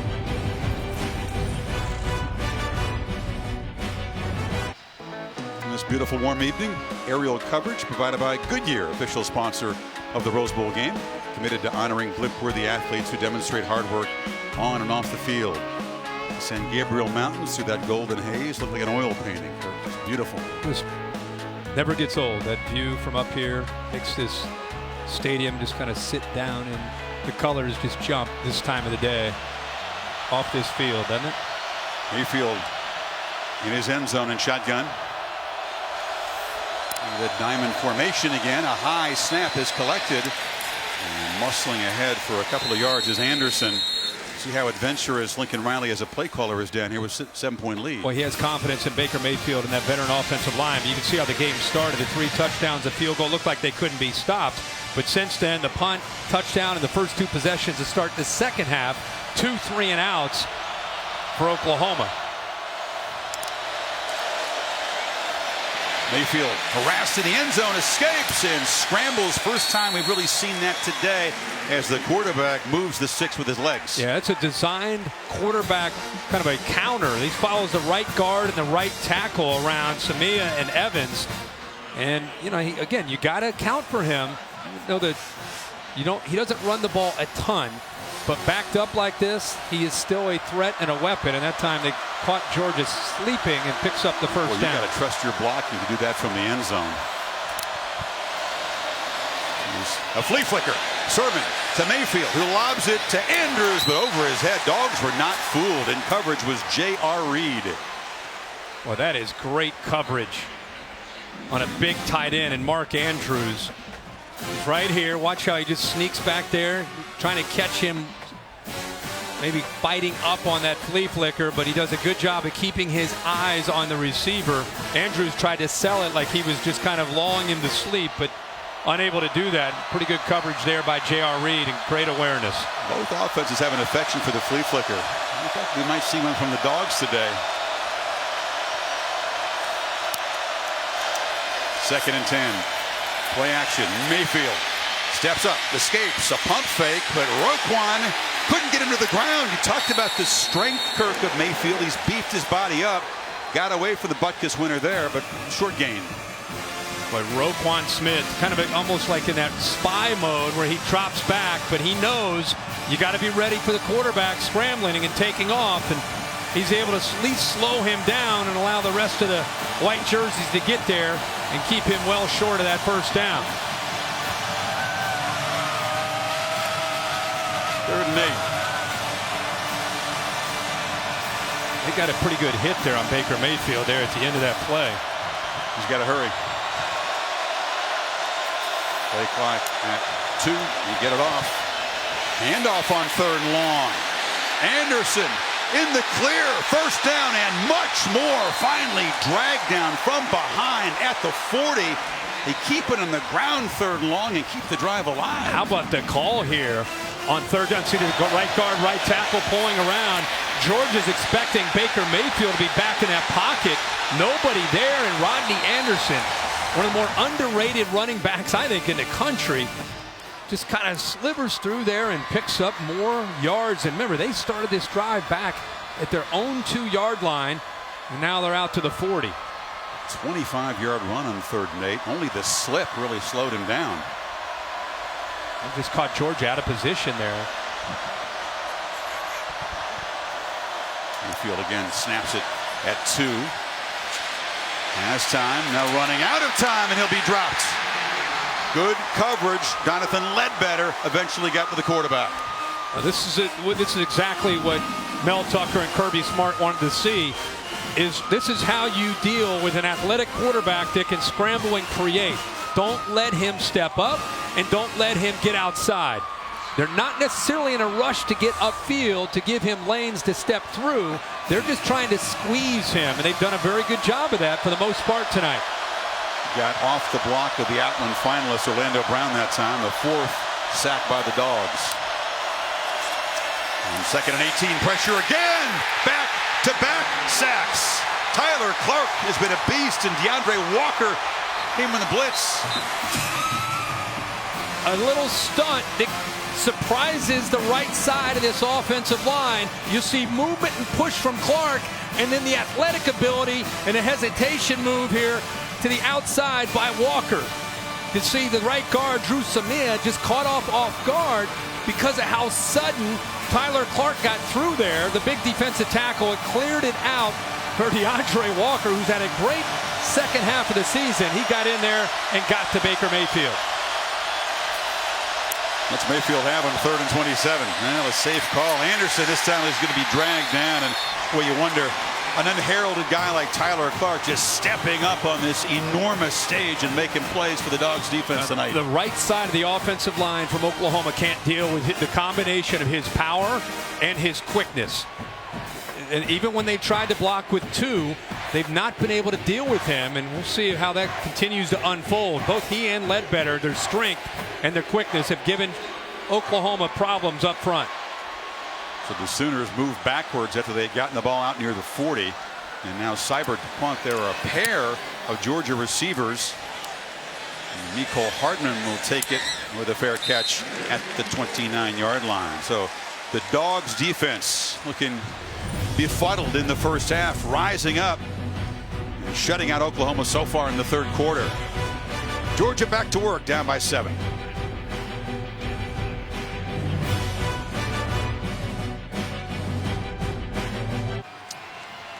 Tom Rinaldi, what's the story on the Sooner sideline? On that previous offensive series, Chris, Lincoln Riley very upset with what he perceived to be a late hit on Baker Mayfield. Take a look here. Rochester comes in. You see the knee and then the full body weight landing on Mayfield's head. Clearly, Rochester was pushed, but you can see Mayfield's reaction there. He's still been himself here on the sideline, but Lincoln Riley giving the officials an earful. Keep an eye here on Baker Mayfield. He clearly was shaken in the first couple of plays that followed after that hit. Chris? Because he was pushed, it is not a foul, but it was painful.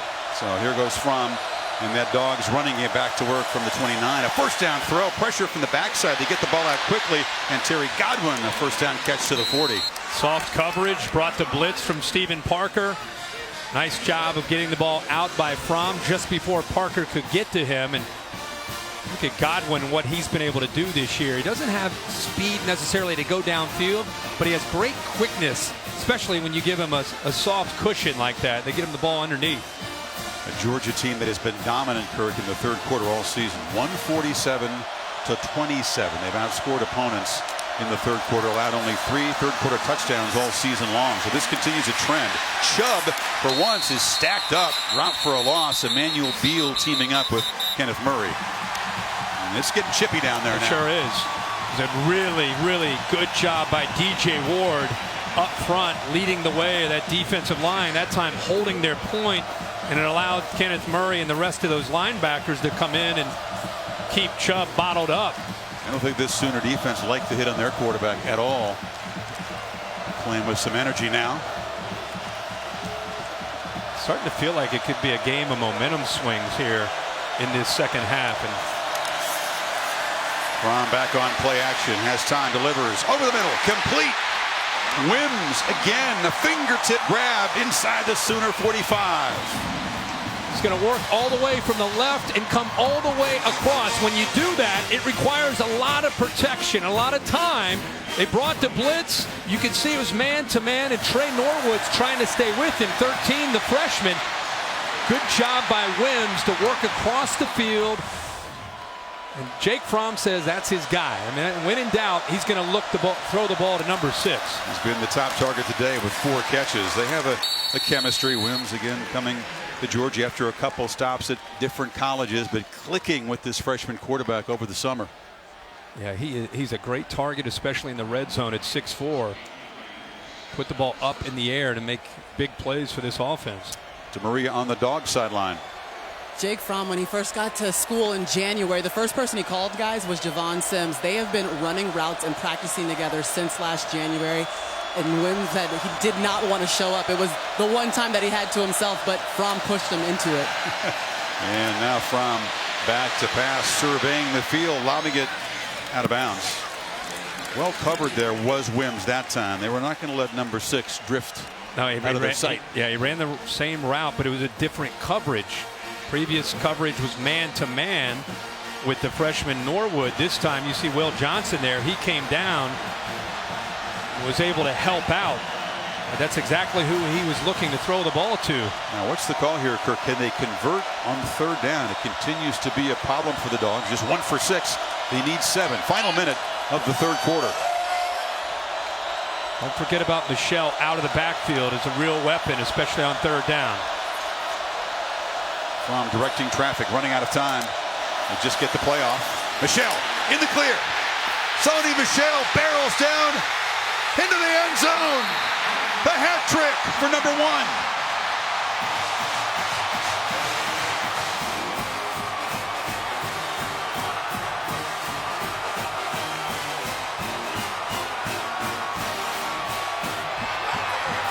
.38 yards, and the Dogs down 17 in the final seconds of the first half.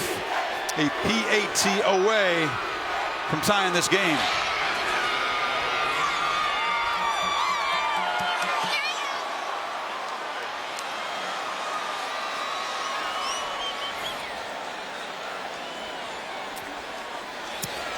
The Chubb and Michelle tandem going to work. Jim Chaney made a really good point to us last night. Things that get overlooked at times. This is what the freshman does, Jake Fromm. Look at the right side of the offensive line. There's no one there. Jake Fromm goes away from the left, back to the right, something that often gets overlooked, but just getting out of a bad run play into a good run play. Give Jake Fromm a lot of credit for making the check at the line of scrimmage. That's a lot of game prep. This is what's really separated him from Jacob Eason. This awareness and an ability to make a check in a game like this, see the weakness of the defense, get Michelle the ball, and he's off to the races. Off the charts football IQ, just a rare feel, decision-making and poise from Fromm, and Michelle just tiptoes down the sideline. He's caught a touchdown pass and run for a couple. Just stayed in and in for the touchdown. AT&T pylon cam showing you the delicate footwork of Sony Michelle. Oh, that's a great shot. But again, that just, you know, sometimes we look at quarterbacks and we want to see the great passes and so many different things that they do, but a run check, getting out of a bad play and into a good play, so easy to overlook. Boot by Blankenship is returnable. Vedette hesitating, waiting for some blocks to set up, and is able to scoot out of bounds on the edge, short of the 20-yard line. And we've got a great one brewing here in Clemson and Alabama. The trilogy awaits in the All-State Sugar Bowl directly after this Rose Bowl game. Coverage again on ESPN. Of course, they've split the last 2 national championship games. Very high scoring, Kirk, each with 10 total touchdowns. You feel like a far fewer points scored tonight. I think it's going to be a low-scoring game, field position game. Who gets the turnover advantage? I think it's, you know, like a 24-20 type of game. I think Clemson is going to win a really close one. Oklahoma has had the lead since the first quarter when it was 14-7. No longer. And Marquise Brown, the receiver, in the backfield, lined up right behind the quarterback along with Flowers and Anderson. It's a different look. Option look. They get it to Brown on the edge. Dog is able to crowd him to the boundary. Sanders forces him out, short gain. Really nice job by Dominic Sanders. Incredible. You think about how much football he has played. He's making his 52nd career start tonight. That's a lot of football. Opponents of Georgia have been game planning against number 24, trying to find a way to keep the safety out of the mix for 4 years. They haven't often succeeded. Sooners, and they squeeze in a play before the end of the quarter. They're blitzing him again. Mayfield delivers incomplete across the middle. Tight coverage again by DeAndre Baker. Quarterback knocked down. And that is the end of the third quarter. Quarter dominated by the Dogs. They score a pair of touchdowns to get the Rose Bowl game even at 31. 15 minutes to decide a berth in the national championship game. You're watching the Rose Bowl game presented by Northwestern Mutual on ESPN.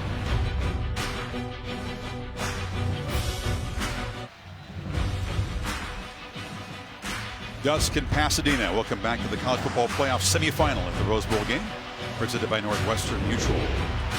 Final quarter. It's going to be the Dogs going home to play for a national championship, or the Sooners. They survived just 29 yards of offense for Oklahoma in that third quarter. Georgia had 130. And as the final quarter begins, Baker Mayfield is facing a 3rd and 10 at his own 18. Rough third quarter for Baker Mayfield. 2 of 4 for 14 yards. Sacked 3 times. 5 sacks by Georgia equals the season high given up by this Sooner offensive line. Mayfield has time. This time overshoots Andrews, and it's intercepted. Picked off by Dominic Sanders. And the veteran safety scampers down inside the 10. The game's first turnover sets up the Dogs in scoring position. Well, sometimes when things aren't going well, you have a tendency to force things. Baker Mayfield here, the pressure on the outside there to the right is DeAndre Walker trying to make a play, and the ball sails over Mark Andrews. We just talked about Sanders and what a veteran he is, starting his 52nd game. He's reading the eyes, ball's overthrown. He's in perfect position playing center field. As that ball, it's very rare to see Baker Mayfield miss high. He felt that coverage, forced the issue, put the ball up, and watch Kirby Smart and Mel Tucker. This defense, it's been a totally different story in this second half against Baker Mayfield. 16th interception in the Bruin career of Sanders that ties a Georgia record. Now the Dogs trying to take the lead here from the 4, 1st and goal. Chubb hit by Okoronkwo in the backfield and nothing doing. That's how you chase that down from the backside. Okoronkwo has such great speed. Run away from you, you collapse down, chase it down. He has that kind of speed where he can have an impact. Better idea to run at him, isn't it? Yeah, a lot of times it is. I mean, he's kind of one of those tweeners, 240, 245 pounds. Notice for his pass rushing ability on 3rd downs. But if you run away from him, he does have the speed to be able to chase backs down. DeAndre Swift to the left of the quarterback.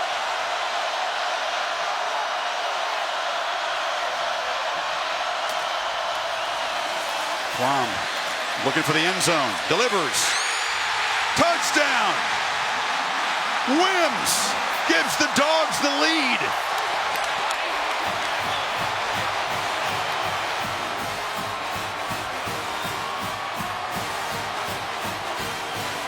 '24 straight. Check the catch by Wims. Fromm went right to him. Saw man-to-man, put the ball away from the defender. Look at the hands. Look at the strength to keep that ball away from the ground by Wims against the freshman Norwood. See how that ball is thrown only where the receiver Wims can get his hands on the ball completely away from the defender. Perfectly thrown ball by Jake Fromm. He's a basketball player that says he treats it like rebounding, boxing out, using that hand strength. Played Pop Warner football, didn't play again till his senior year of high school. Here's Wims in the Rose Bowl. It's all set up by the interception from Dominic Sanders, the overthrow by Mayfield. And the return down inside the 5, and Georgia, after being down 17, has its first lead of this Rose Bowl game. Mayfield's turn to try to answer.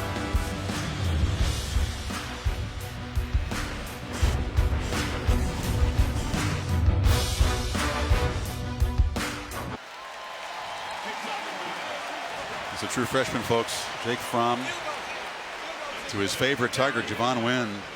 And Wynn's touchdown gives Georgia its first lead, and the Sooners stunned. But this is not an unusual position, Kirk. This is a team that 3 different weeks in a row, they had a double-digit lead. Yeah. Ended up trailing in the 4th quarter. Came back against Baylor on the road against Kansas State, came up short at home against Iowa State, but Baker has been here a lot. Yeah, but this is a different opponent. True. With all due respect to True. Kansas State and Baylor and those teams, No it's a different deal, and it's a different setting. And you're on one hand, because you've been there and you've been able to produce in those kind of moments, it gives you confidence. But they've got to get back to what was working, and they're losing the line of scrimmage in the second half. That's the difference in this game right now.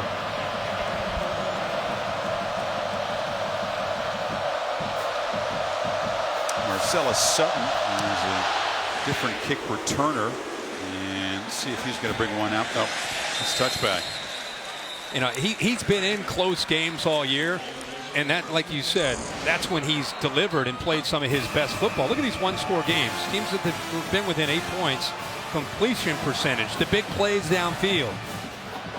You see, he's ranked top in the whole country.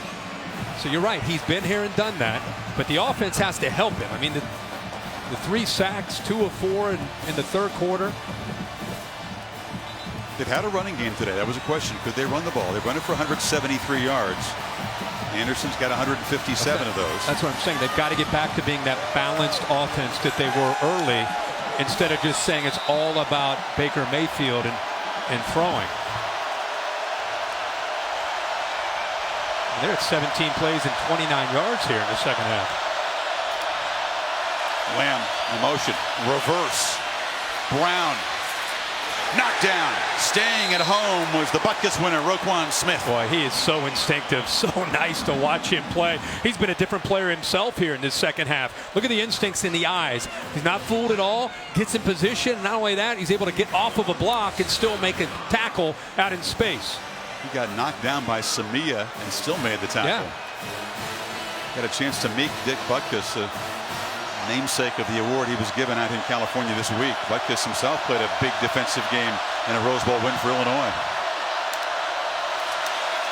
Delayed handoff. Anderson cuts it back. Tough yardage to the 30.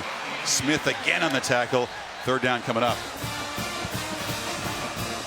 Dick Butkus making his way to the practice, and Roquan, big smile there. He knows the history of the man in the middle there. No doubt about it. Butkus made an interception for Illinois. A tough hard-fought win over Washington in the '64 Rose Bowl. Another third down for Baker Mayfield. Watch the battle at the line of scrimmage.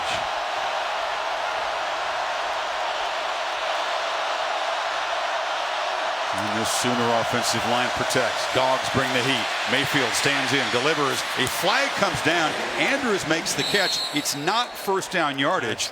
Malcolm Parrish tackled him. Yeah, it's a hold by Ben Powers. Well, this is a penalty they can decline because the Sooners didn't make it.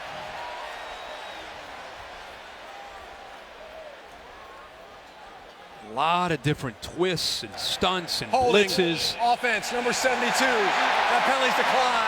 Results of the play, 4th down. Would have been the first flag of the day, but now a punt coming up. Yeah, I mean, and you know, you don't always have to get the sack, but I just really have found it interesting that teams that have blitzed Baker Mayfield have typically paid for that. Aggressive mentality in this second half, blitzing, twists, stunts, being very, very aggressive and winning the battle up front is the difference from the first half to the second half in execution for Oklahoma.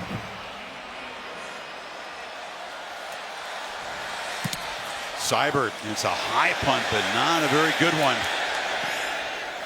And the roll will not help the Sooners cause much. It's down at the 39-yard line. So Georgia will have the football with the lead for the first time. 12-19 to play in Pasadena. Dogs 38-31. The Rose Bowl game is presented by Northwestern Mutual. Spend your life living.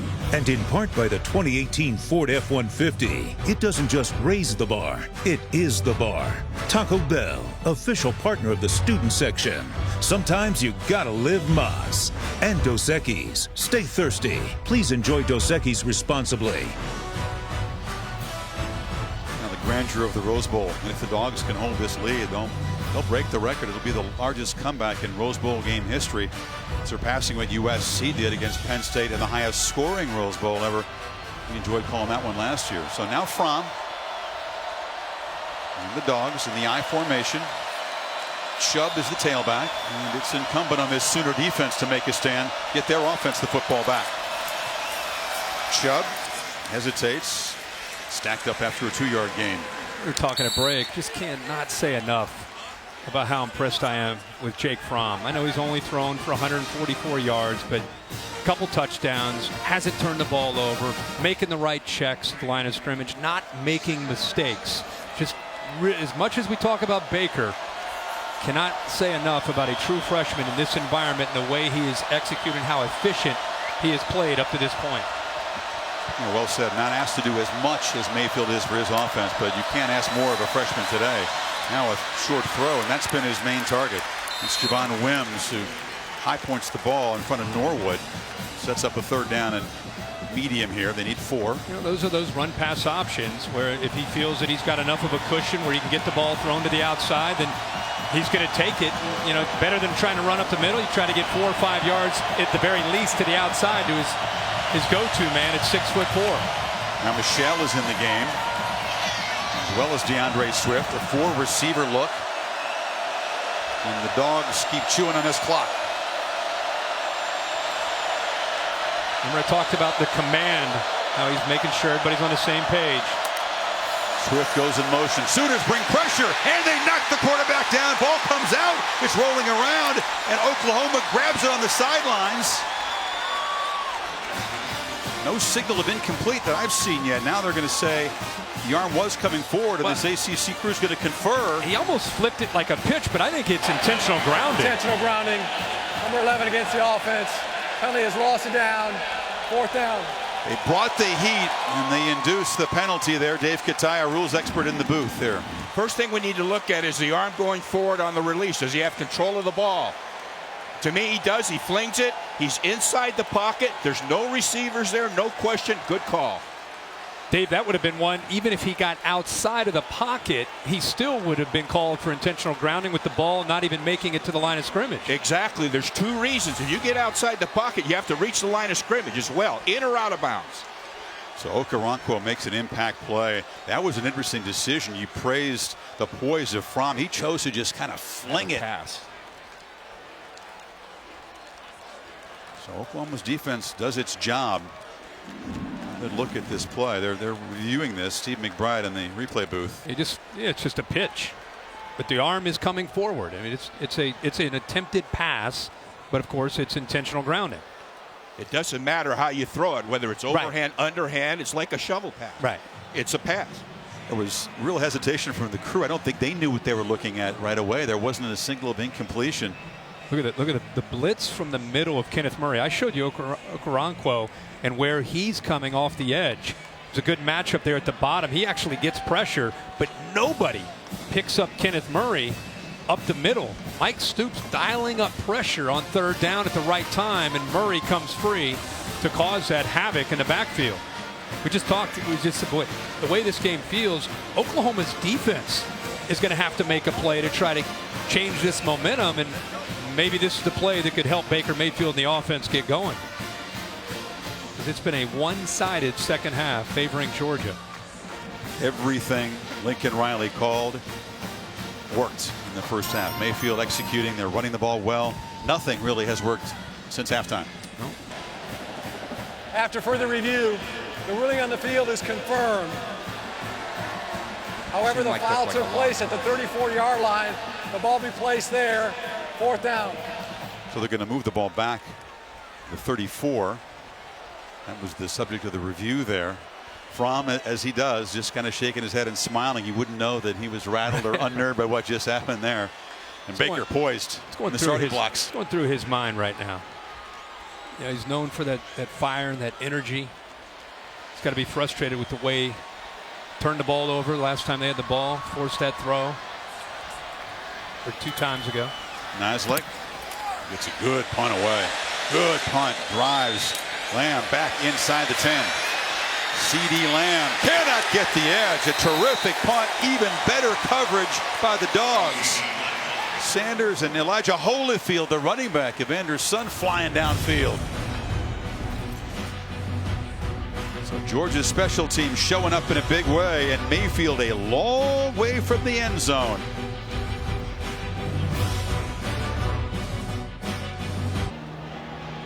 Warming up in New Orleans, the man who took the baton this season from Deshaun Watson and the defending champs, quarterbacked by Kelly Bryant. Kelly B, as he is known, getting set for Alabama. We are done here. A Clemson fan visiting with some of the Georgia and Oklahoma faithful. Showed up at the wrong stadium.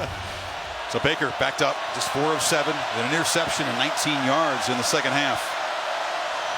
Anderson and Sermon in the backfield. Now Sermon motions out, and it's Anderson testing the left side, breaking free. He is tough to tackle, and he's got first down yardage.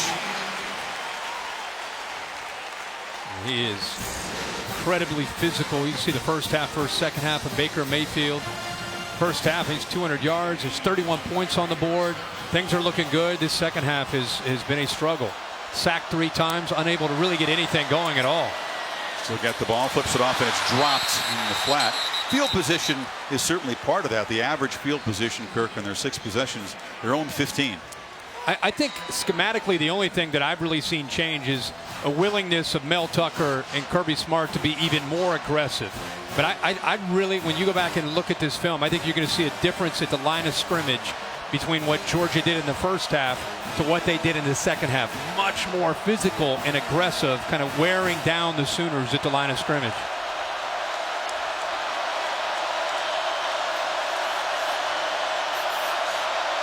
Not seen Mark Andrews make very many big plays tonight. Mayfield takes a downfield shot. Deep ball. Catch made by C.D. Lamb. They got single coverage, and they pitched it down there. He beat Tyreek McGee. A slant and go.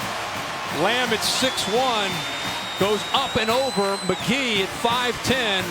He had a little bit of trouble holding on to the ball in the first half. That time goes up and makes an acrobatic catch for a big play for the Sooners. At 36 yards, is that the play that can spark this offense? And now pump fake, and Mayfield takes off into the secondary, weaving down into the red zone. Same play they called earlier back up near their own end zone, where it's a quarterback design counter. Instead of running Anderson, they use him as a decoy to go out to the right, and Baker himself follows the right guard and the right tackle around the left side. Wow, things can change fast. They get 48 yards in those 2 plays, and now Anderson plows to the 12. Well, this is who Oklahoma is. Just as things seem dire, and what are they going to do? You have to think, you have to realize in the blink of an eye, Baker Mayfield has the ability with these receivers to make a big play, and then it's the tempo, and all of a sudden you get that aggressive Georgia defense a little bit slowed down, a little bit more on their heels, not quite as aggressive. You bring Flowers and Badette into the game. Dogs bring some subs in as well.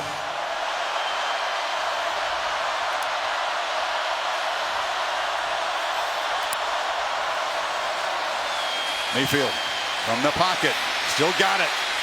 Flips it to the end zone. Touchdown, Dimitri Flowers.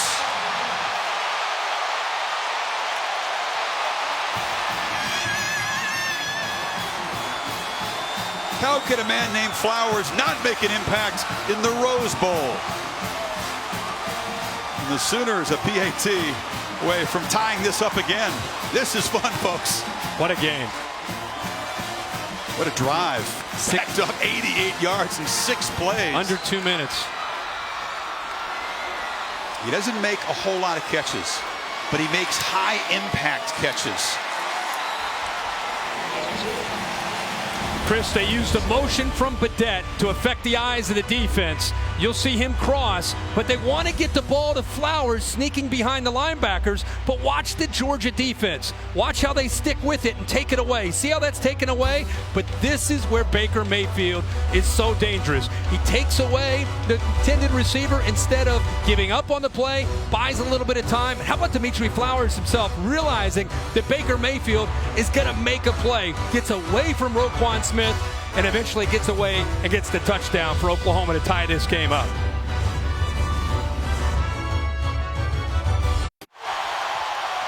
A playmaker on that drive, Kirk, and then a motivator. This is Mayfield of the Sooners defense, demanding that they step up again. This is Baker Mayfield. I mean, a crucial point. They just tie the game up. Look at him turn to Okoronkwo, the leader of the defense. He gives him a little bit of attention as well to let him know that this is a pivotal point in the game. This is what we always talk about with Baker Mayfield. He doesn't just execute, he affects the energy of his entire team. Tied in the playoff semifinal at the Rose Bowl, 8:47 to play. Seibert. It's a deep, and Hardman thought about it, but he'll keep it there. The CeeDee Lamb big play that got the drive going. Yeah, big 36-yard gain here downfield, goes up, makes a circus catch. Pretty good coverage there by McGee, and that got the tempo started. A nice run here on the quarterback counter where he follows the right tackle and the right guard Bobby Evans, and Drew Samia gets down inside the red zone, and they're not slowing down. This is a great play, nice design. You can see he's trying to get the ball to the tight end, or the H-back there, Flowers. Scrambles, creates, buys time, and allows Flowers to get free from Roquan Smith. And here's the look of a very determined quarterback. It's going to be a great finish here in the last 8:47.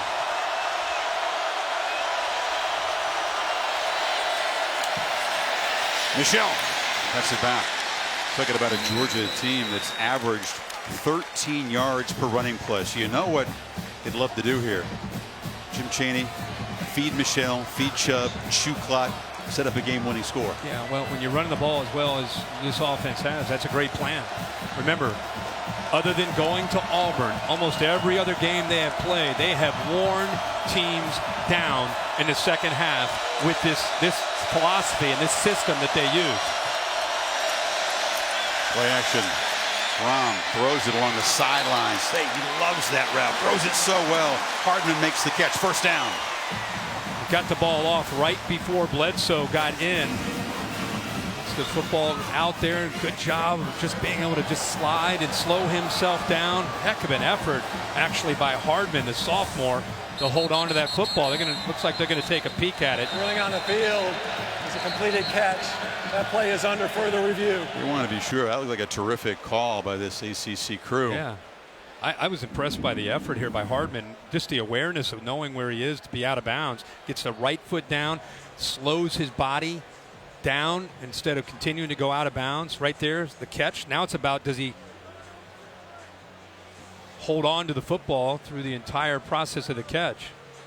Let's bring Dave Katai in, his take on this replay. Okay, you take a look at this right now. You find the feet first, then find the ball. He has control of the ball. You can see that back foot dragging as well as the knee down. This is a catch to me. Look at the feet and the ball. Dave, he does a good job of holding on After to the ball review, as well. The ruling on the field is confirmed. First down. Exactly. You're right, Kirk. Terrific body control by Hardman, and Chaney just has a way of calling routes that Fromm feels so comfortable with in these pressure situations. Yeah, we've seen all year him feel very comfortable on that out cut, the high-low on a corner. That time it was man-to-man, and he has been spreading the ball around here in this second half, not just to Wims. He's been getting the ball out to some of the other receivers. Dogs have not had much of the football, but they've been electric when they've had it. Chubb. That time stacked up. It's only a yard and a half. Marquise Overton, the end, got him. Oklahoma's defense in the Big 12, they have built their defense to defend spread teams. It's not just, hey, the Big 12, how are they going to hold up physically against an SEC offense? It's what they're built for, is they see teams that are in a shotgun 4-wide receiver offense almost every play, and they're used to playing on the perimeter. This is a downhill game. Very different for Mike Stoops and this defense to try to defend this style. And this is not a defense, Kirk, let's face it, overloaded with the elite talent we've seen in the past from Oklahoma's defenses. Around the end, Michelle strung out and loses the ball. It's out. The Sooners have it. Stephen Parker, a scoop and score.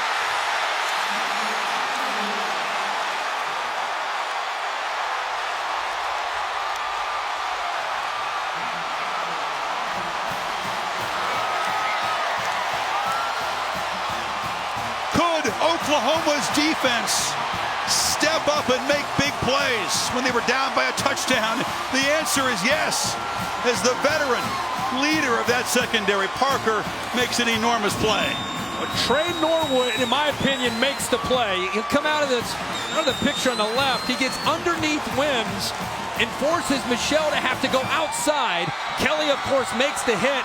How about Parker trying to keep his feet in bounds to be able to take the ball all the way to the end zone? They're going to have to take a look to make sure his feet stayed in. Kelly again forcing the fumble, and Michelle has had a monster game. Found the end zone 3 times, makes a crucial mistake. Tremendous body control right there. That's the step they'll look at right there. The left foot, the initial step, not this one. This one coming up right there. He's in. He's in. Yeah, he's in. A 46-yard fumble return by Stephen Parker. This is a defense that has not produced plays like that all year. But in a tie game, in a playoff semifinal, in the Rose Bowl, against a Georgia defense that has pushed him around the entire second half, Kelly and Parker combine on a monster play, and it stands. And I had a chance to talk with Stephen Parker and just really impressed with him as a young man and a leader of this defense. Field is confirmed. Touchdown. How fitting for him to be able to make a play like this. Kelly, also a guy that's been instrumental for this defense at times, a 5-star recruit out of Fresno. But I'll tell you, we're going to go back and look at eventually. Trey Norwood, a true freshman corner, took a calculated risk by going underneath the potential block of Javon Wims, and he got enough on Michelle to force him to slow down and to go outside, where Kelly eventually got him. Yeah, the receiver Wims unable to make the tackle. Kelly fired up, excited. I want you to watch this. Typically a corner will stay outside. This is a risk where he shoots underneath of this block right here. That to me is the key. Watch Norwood accelerate right there. He gets underneath, gets an arm on Michelle. Now Michelle has to kind of restart himself, and the rest of the defense has time to come over. Kelly knocks him down, but I love this play by Norwood. A true freshman rolls the dice. If he goes in there and misses, it's a different play, but he forces him after he makes contact to go outside. Kelly undercuts him, the ball comes out, and the rest is history. 2 touchdowns in less than 2 minutes for the Sooners. Are you not entertained on New Year's Day in Pasadena? And how about the Georgia team now, Kirk? They were down 17, 24 straight. They had the lead. Then the Sooners tie it, but still they're churning away. They think they're driving for a game-winning score. All of a sudden, Fromm gets the ball back, down by 7.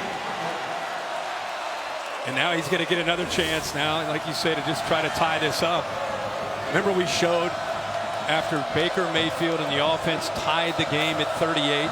Baker Mayfield going down there and imploring the defense, guys, this is a pivotal point. Talking to him, telling him we got a chance. Defense delivered for their leader, Baker Mayfield. Hardman will bring it out from a yard deep. He's dangerous. Nicole Hardman knocked out of bounds. You know, you feel for Sonny Michel, hadn't lost a fumble in a running play since his freshman season. And the seniors having a monster game. Ian Chubb coming back for this year to put Georgia in this position. Now he has to personally regroup as he goes back out there. There is a long way to go in this football game. 6:46, but we are not done. Jake Fromm in Georgia, they have everything that they need to be able to go down and put a touchdown up on the board. Let's see how you got to get that first down, especially after a big turnover like that, just to settle down and get back to the execution of what we've seen from this offense most of this game. It's Chubb on that tailback. Fromm making those adjustments, play clock winding down. Chubb hit behind the line, and the Sooners are flying downhill now. It was Okoronkwo again. Okoronkwo. Right here, he's just going to shoot underneath Andrew Thomas, the right tackle. Thomas, instead of stepping with his left to get down in that gap, steps with his right and gave Okoronkwo just enough room to shoot through the gap. 2nd and 10, another test for the true freshman. Michelle's back in the game. They fake it to him. Fromm has time to scramble, doesn't run often, and he'll be hit at the 29-yard line. 3rd down and about 5 coming up. about a game of momentum.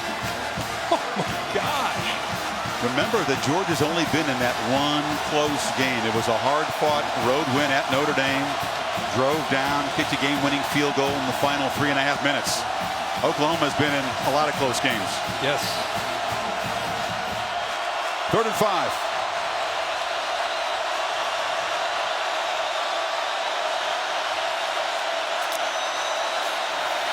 Sooners only rush 3, so Fromm's got time. Delivers low.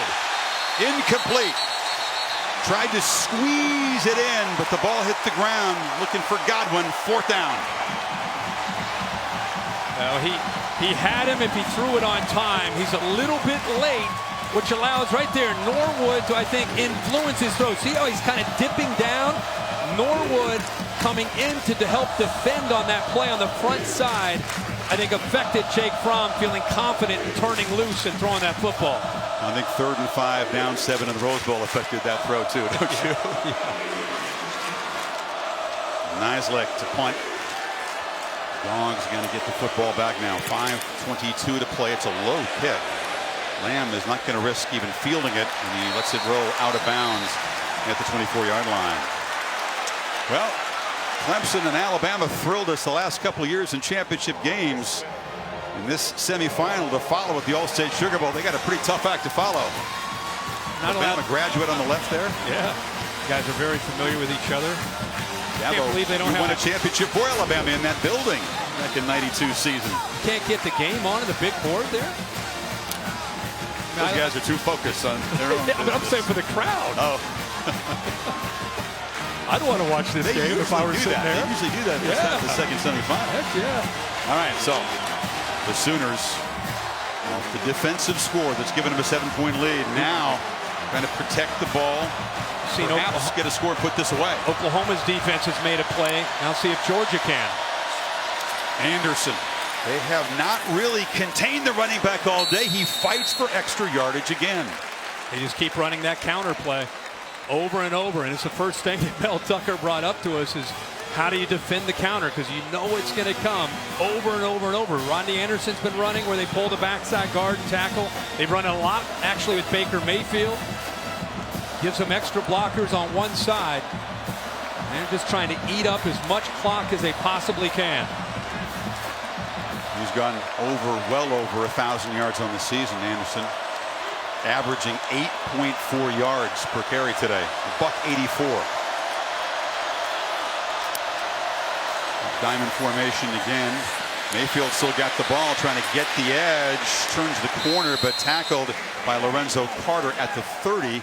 3rd down coming up. Yeah, good coverage by Reggie Carter to take away Mark Andrews and force Baker Mayfield to have to run it. And the speed of Lorenzo Carter is able to get him before he turns that corner. Big play here for both these teams. You get a 1st down, you're talking about making them use timeouts, working the clock, and if you get a stop, you're in business if you're Georgia. What does Lincoln Riley, with all those options, all those weapons, will he dial up on a crucial 3rd and 3?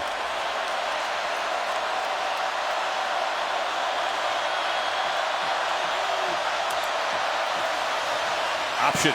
Anderson trapped. And this time he cannot escape the clutches of DeAndre Walker and Tyler Clark. It's 4th down. Against man-to-man, it's a good call, but it's bad execution. Watch the pitch relationship between the quarterback and the running back. See how they get how close they are right here? You'd prefer to have your back out here, so when you pitch it, you can get to the corner. Anderson is so close to Baker Mayfield that there's no separation. So that you saw the defense able to defend both Baker Mayfield and then go out and take Rodney Anderson. Made it pretty easy there for DeAndre Walker, and even a big fella, Tyler Clark, got involved in it. So the Dogs defense does its job. They get a 3 and out. Oklahoma able to spend just 1:41 of the clock, and Kirby Smart spending the first of his timeouts here to prevent Riley from eating away more of it on the punt here. Gives you a couple timeouts. See what happens on this punt, where the ball ends up being to start the possession. But you know, this is what you work on all year. There's so many factors and elements in this game, but you have to love the point counterpoint. The contrast to this man, the most decorated player in the sport this season, who's done it all, seen it all, and the young freshman Jake Fromm in his 14th game, trying to answer the maestro Mayfield with a game-tying drive now. Kickoff, by the way, in the Sugar Bowl will be at the top of the hour, 9 o'clock Eastern time, over on ESPN2 if this one is not over yet. Seibert has gotten a workout today, kicking off and punting. Does not produce a good punt at all. Again, it bounces backwards, and it's a struggle. You wonder if the wear and tear of doing all those three things, and a lot of them today, have told Kirk on the punt. That's just 29 yards. Not at all what they needed. Not at all. It's great for Georgia. They get outstanding field position here for Fromm and the offense with 3:22 to go. Think about being a true freshman, guys. I mean, think about being a young guy as a 12-year-old or 13-year-old. He's a baller. He plays baseball, football. He's been in competition his whole life. He's thought about an opportunity like this, I'm sure, every single night of his life. And now it's a reality. He's out at the Rose Bowl, down 7 with 3:22 to go, trying to tie it up. Warner Robins, Georgia, a suburb of Atlanta. Houston County High School. That's where he was a year ago.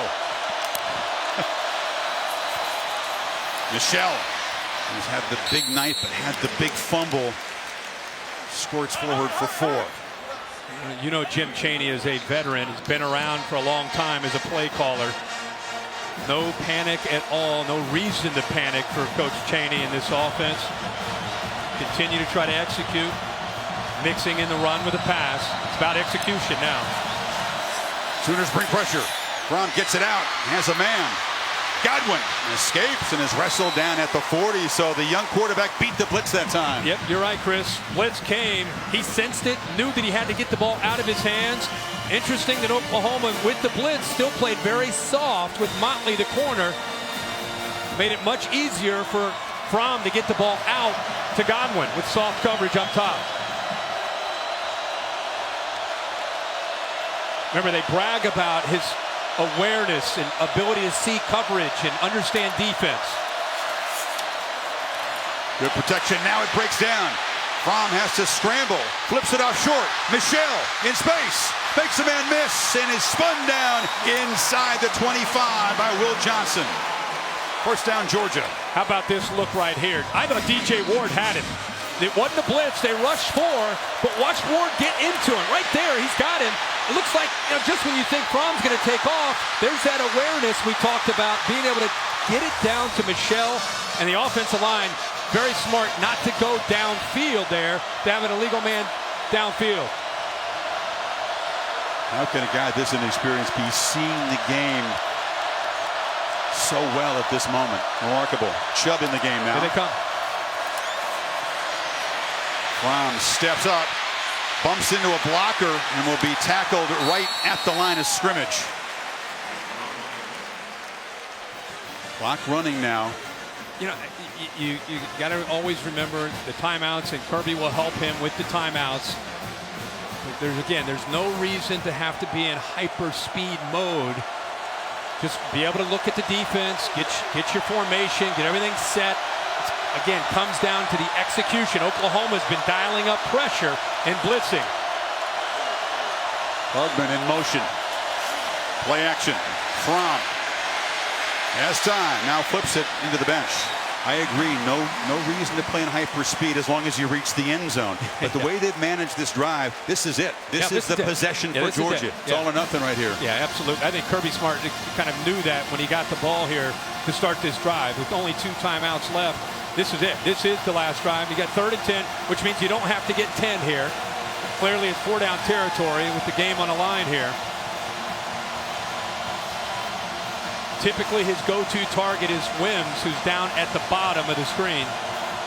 Number 6. Hardman in the slot. Michelle in the backfield. Sooners showed some pressure, but back off. Fromm steps up, delivers a strike across the middle. Catch made by Godwin. Knocked down inside the 10. 1st and goal. Great job by Jim Chaney attacking the middle of the Oklahoma defense. It opens up, and Fromm puts the ball right on the money. Cool delivery. 16 yards on 3rd and 10. Now thrown for the end zone, and a flag comes in. Wims was just grabbed by the freshman Trey Norwood. He got a hold of his jersey and pulled him down. Pass interference, defense, number 13. Ball replaced the 2-yard line. First down. Pretty easy call. A lot of contact. Ball is catchable. You could, if you see from the other side, his left hand got in there. See the grabbing of the jersey. Ball is in the air. It's such a tough play to stop. They've executed it so well all year. So first and goal from the 2-yard line. And the Dogs shift around. Overset to the left. Chubb, it's the wild dog and the running back. Direct snap, cuts back and scores.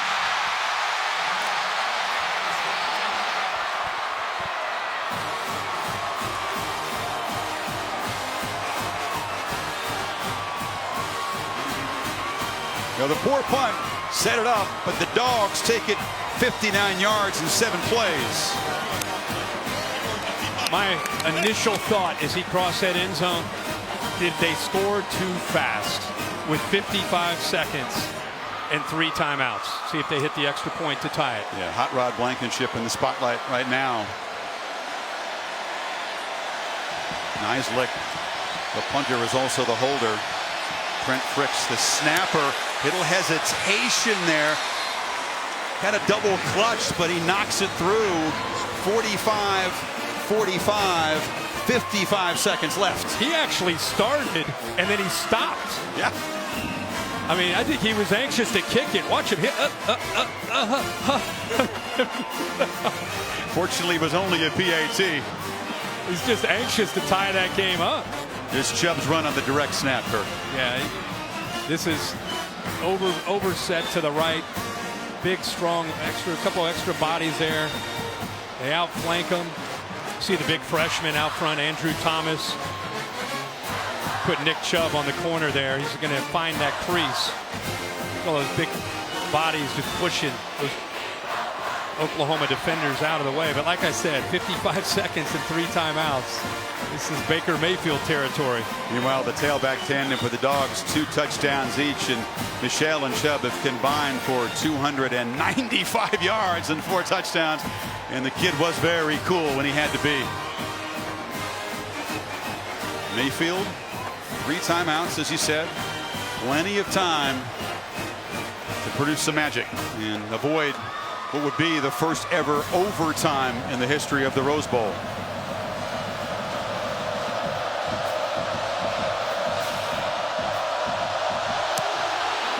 Marcellus Sutton for the Sooners watches it sail over his head. So here comes Baker Mayfield, guy who is built for this. Is there another quarterback in college football right now you'd want in this position other than this guy? No, this is exactly who you want here. Remember, they got a great kicker. Has range from, I think we said, about 50 to 55 yards. If he had to really push when his career long is at 51. But watching him in pregame, he was out there at 50 and 55 yards. How do the Dogs play this? Does Roquan Smith and Georgia bring pressure? Is that what? I think Kirby Smart's all about mixing up looks. You don't just do one thing. You're gonna sometimes rush 4 and drop 7 and play zone. Other times you're gonna bring pressure. You're gonna disguise and do different things. Against a guy like Baker Mayfield, you can't just do 1 or 2 things. You've got to mix up your looks. 3 receivers stacked to the right, empty backfield.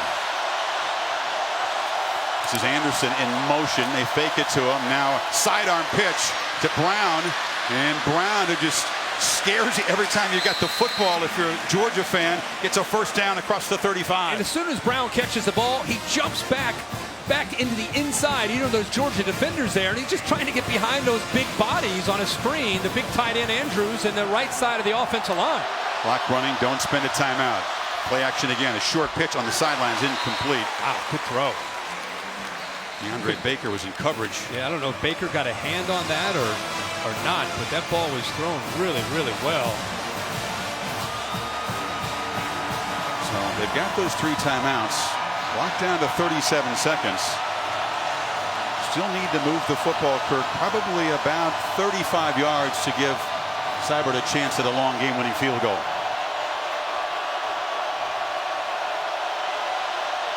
Georgia showing pressure, creeping toward the line. It's a running play to Anderson, who breaks free. Rodney Anderson hurdles out across the 45. It'll be 3rd down and 2, and Oklahoma will spend its first timeout. Can it get better than this?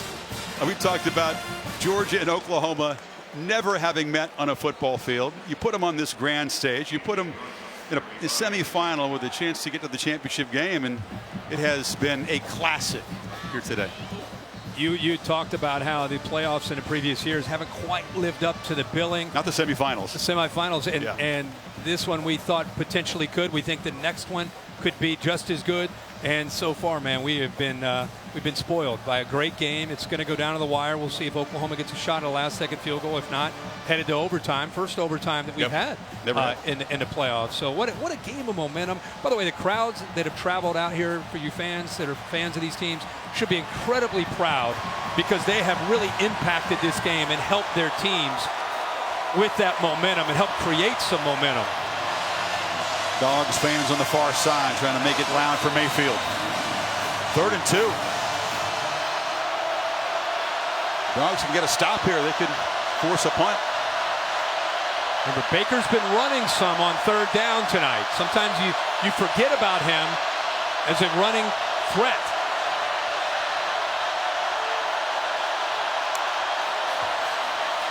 From the pocket, Mayfield loops it downfield. It's incomplete. He overled Anderson out of the backfield. Now it's 4th down, 24 seconds to go. That is a tough throw on 3rd and 2. A wheel route to your back out of the backfield against Roquan Smith, who's running step for step. Interesting call by the Sooners there. That's not a high percentage call, was it? Not at all. Not at all. As you said it, they get a very good defender on your running back. It's got to be a perfect throw to beat it, and it wasn't. And we'll see what happens here on this punt. But how about the Georgia defense? We just built up Baker Mayfield and how he steps up in those situations. They did a good job of getting him off the field. Austin Seibert, there's no deep man back for Georgia. They had 11 up at the line. He just boots it down there and knocks it out of bounds with 17 seconds to go. But they're going to spot it at the 25. So all of a sudden, Georgia trying to hang on for dear life against Mayfield. Now they got the football back with 17 seconds. Do they get adventurous, or do they play for overtime here? No, I think you got to play smart. I mean, maybe the first play, maybe you take a little chance, see if you can hit like a 15-yard pass, and depending on what happens on that first play after that, you say, hey, we got some momentum. Let's head to overtime. And if we go to overtime, of course, the kickoff for the All-State Sugar Bowl, Clemson and Alabama, will start over on ESPN2 at the top of the hour and shift here when this one's finished. They're just going to kill the clock here.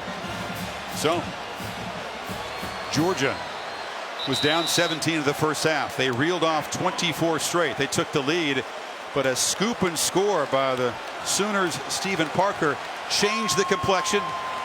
Georgia able to drive down and tie the game and then deny Mayfield, and we go to overtime. So the coin toss is coming up. Extra time to decide who's going to Atlanta and the championship game. Back after these messages, you're watching the Rose Bowl game presented by Northwestern Mutual.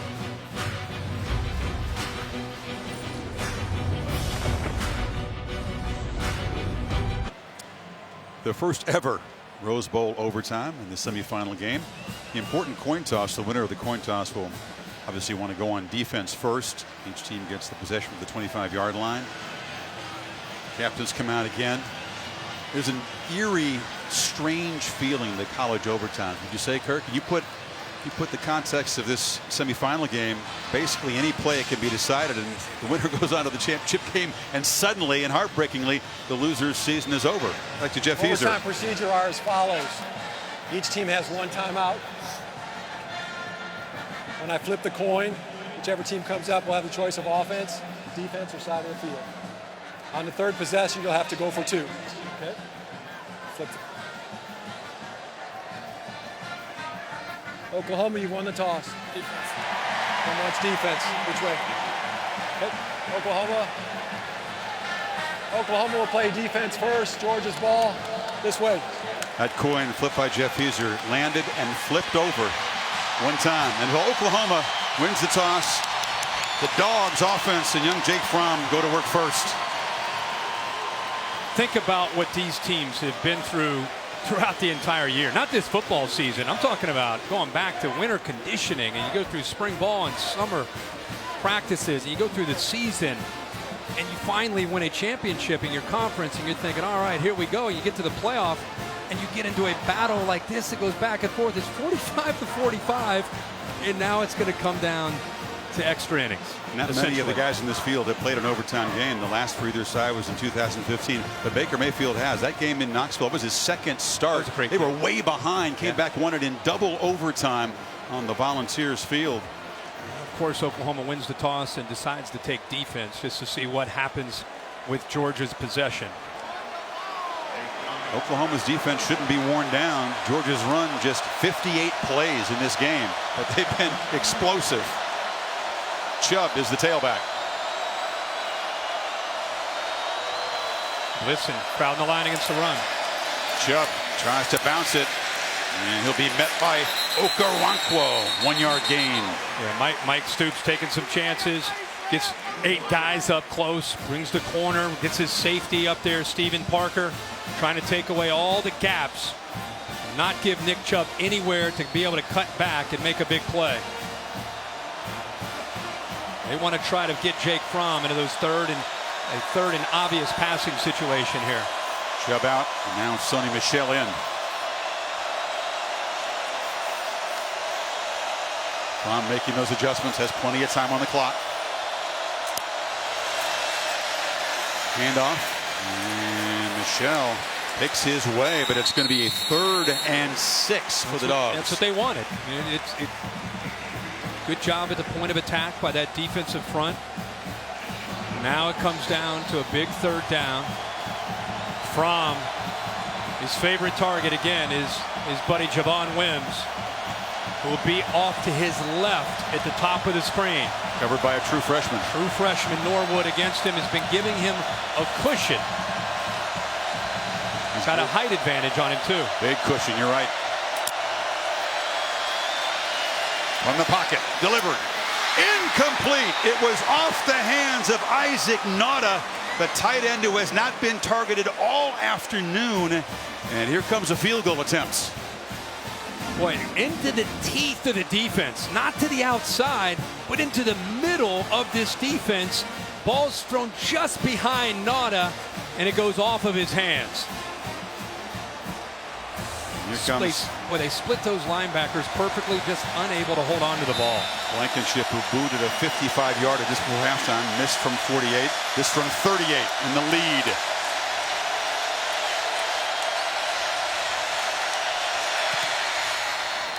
Knocks it right through.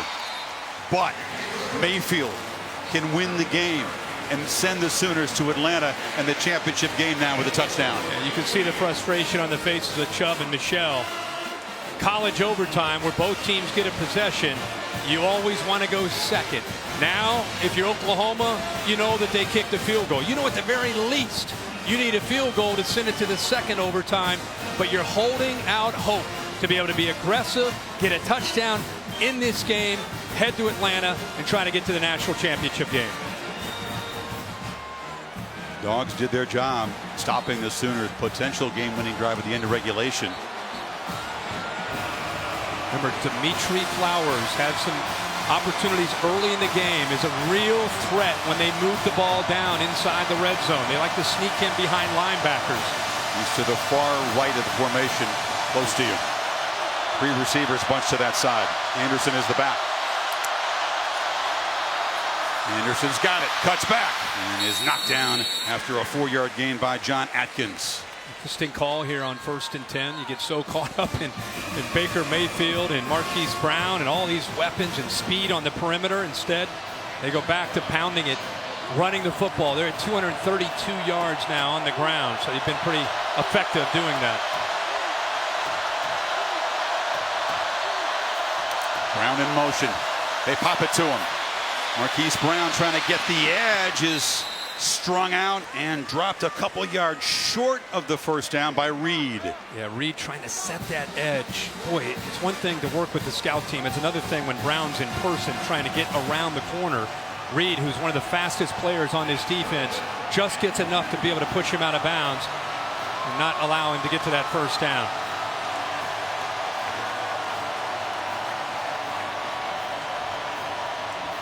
And the Sooners keep alive the potential for a game-winning touchdown. They need 2 here.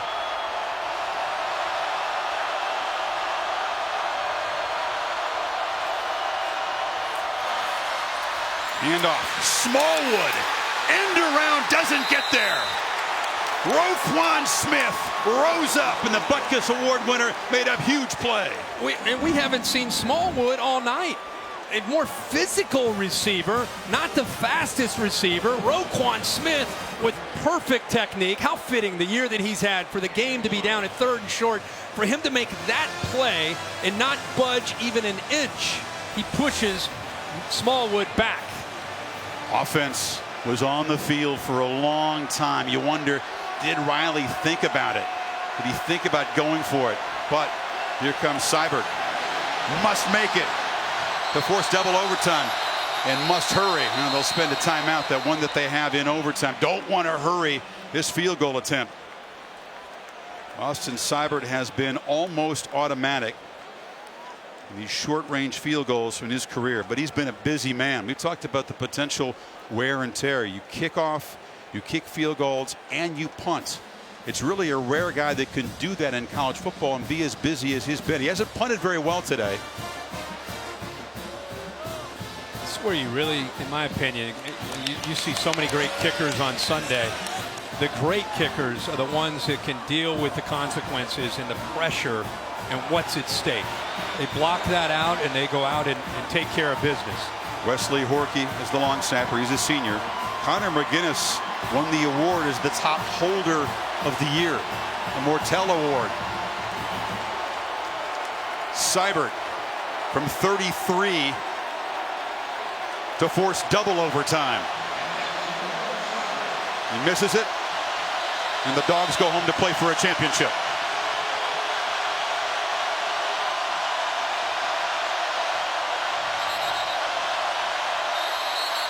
Timeout, Georgia. Dogs have blocked a couple of field goals this year down in the red zone. They get a good push. They got one against Auburn. So Seibert, Kirby, more time to think about it. Kirby is fired up, going after somebody there. You know, you just brought up how they block some field goals. I think if you're going to try to get a push in the middle, try to go up and block it that way, makes sense. I don't know about coming off the edge with so much at stake here. You don't want to accidentally rough the kicker. I think you hope the pressure is maybe too much, or you try to get a push in the middle and get a hand up. That's what happened against Auburn. Big Daquan Hawkins-Muckle, number 96, got the mush rush, got the hand up. That field goal block was crucial. And that works, but you want to stay away from diving off the edge and have the risk of maybe getting into that kicker. Can Seibert do the job that he's done so well his whole career? Visualized 10,000 times.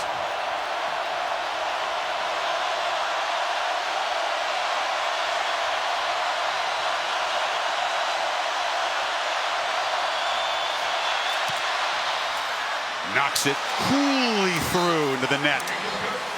So a field goal for each offense in the first overtime. We head to double OT. Sooners up first.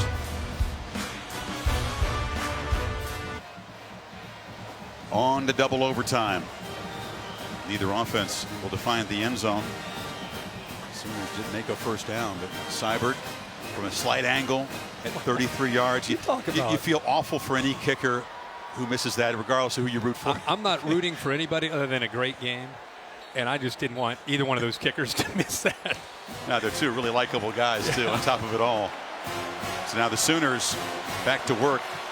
It was Georgia's choice in the second overtime, and of course they want to go on defense first. So here comes Mayfield back at the 25. Pretty conservative first series for Baker Mayfield. They have two backs in that backfield now with Sermon and Anderson. I just wonder if they get a little bit more aggressive here trying to get a touchdown.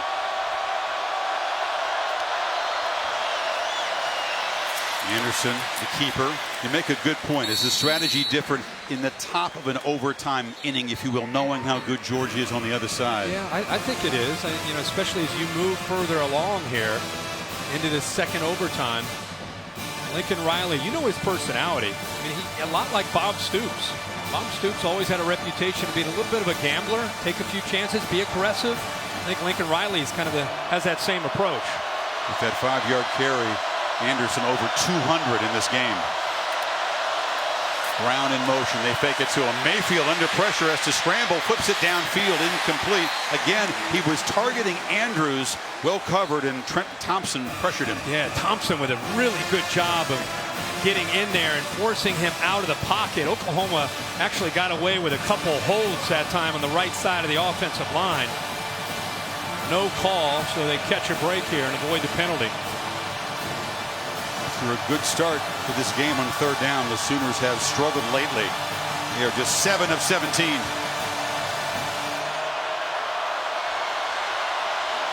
One of 9 since halftime. Need 5. And Oklahoma will spend a timeout. The play clock was winding down, so Lincoln Riley will check that little folded piece of paper that's his play sheet and come up with something here, Kirk. We were kidding him in the meeting about Mike Leach, who he played for, and how small Mike Leach, his play sheet. You know, you got guys like Gary Patterson and others. You know, they got wristbands and the play sheet hooked to their belt all the way down to their knee, and his is a little 8x11 sheet of paper. Youngest football coach in FBS. He just turned 34 in September. Only been on the job 7 months, taking over for a legend. He's gotten his team here, and now he's got to keep a cool head too and make a smart choice. Bob Stoops looking on. Imagine what he's going through. He can't be involved in any way as far as coaching or offering tips. You can only imagine what his emotions are like watching his team, his former team. All right, now if I'm Baker Mayfield, I'm trying to find a matchup. Where's an advantage where I can win one-on-one? Andrews in the slot to the right. Dogs jump off. It's a free play for Mayfield, who flings it to the end zone. Intercepted. The pass is picked off by DeAndre Baker, but the Dogs jumped offside. And Mayfield, I think, knew he had a free play. He sure did, Chris. Offsides. Defense, number 13. 5-yard penalty. First down. Not just a penalty that wipes off an interception, but it gives Oklahoma a first down. Yep. Critical play. Oklahoma, and I think Baker, I think he saw that out of the corner of his eye that Ledbetter had jumped up at the top. 13. He moves right there. Good job by Wren of snapping the ball while he was already offsides. And now Baker's going to take a chance. And then, like you said, Chris, 3rd and 5. And with that pass interference, they get the first down. Once again, they bring in Kyler Murray. This is a wrinkle, the backup quarterback, the true speedster, the former Texas A&M Aggie. He's to the right of Mayfield. First down. Flowers split to the left, the H-back. Badette in motion, option. Murray, the quarterback, takes the pitch from the starting quarterback, but the Dogs were ready. Bellamy drove him out right at the line of scrimmage. Yeah, they told us he's one of the fastest players on the entire roster. You know, he'll be their quarterback more than likely next year, the transfer from Texas A&M. Clemson and Alabama already underway in New Orleans. That game on ESPN2 at the moment. To shift here after this Rose Bowl's done. Top of the second overtime, 2nd and 10.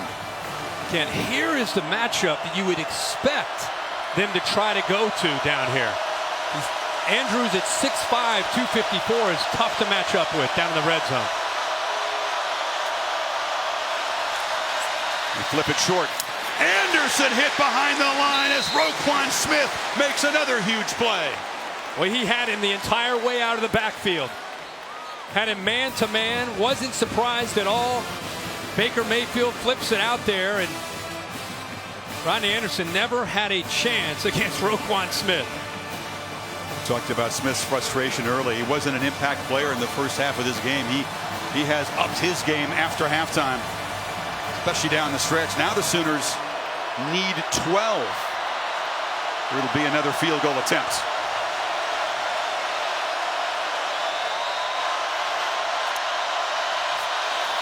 Mayfield has time, flips it short. Brown, a long way to go, slips one tackle, spins, but is stopped at the 10-11 yard line, and it's 4th down. Much better job in man-to-man by Baker. It's a crossing route. You've got receivers on the left crossing over, receivers on the right. A lot of times it creates that pick or that traffic jam where you get caught up in the clutter. This time Baker's able to avoid that and eventually chase him down. There's few kickers you'd rather have in this position. You see Seibert's reliability, 27 yards to put the Sooners on top.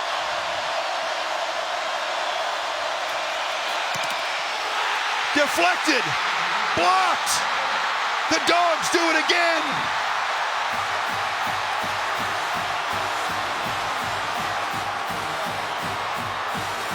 I think Lorenzo Carter got in there. He's got such great length. It's 6'6". I think he was able to get the penetration, get up in the air, and get his right hand on the ball. How about that? A senior for the Dogs. See if it's number 7 from the right side of the offense. Watch him get up in the air right there. Full extension. Yes, he gets his hand on that to prevent it from going through. They left him a gap. Carter took advantage. We mentioned how good Georgia's been at this situation. 3rd time this year they block a field goal in close, and now a field goal wins it for Georgia. Any points win it, and the Dogs would head back to Atlanta for a shot at the championship. From the 25. Make a big play, you're awarded those spiked shoulder pads, and now it's Swift and invading the backfield for the Sooners there. That's a nice play. Emmanuel Beal, the linebacker, dropped him for a loss. And you're expecting a run here and a conservative approach. They just want to be able to stay in field goal range, probably get the ball as close as they can to the middle, and Emmanuel Beal sensing that, just coming downhill instantly as the ball is snapped. Even after it was deflected, it fell short. Just got enough of it. All right, they're going to flip Fromm out. Direct snap here to Michelle. Chubb scored a touchdown earlier on a direct snap. Now it's Michelle's turn, running all the way. Gets to the edge. Sonny Michel will send the Dogs home to the championship game.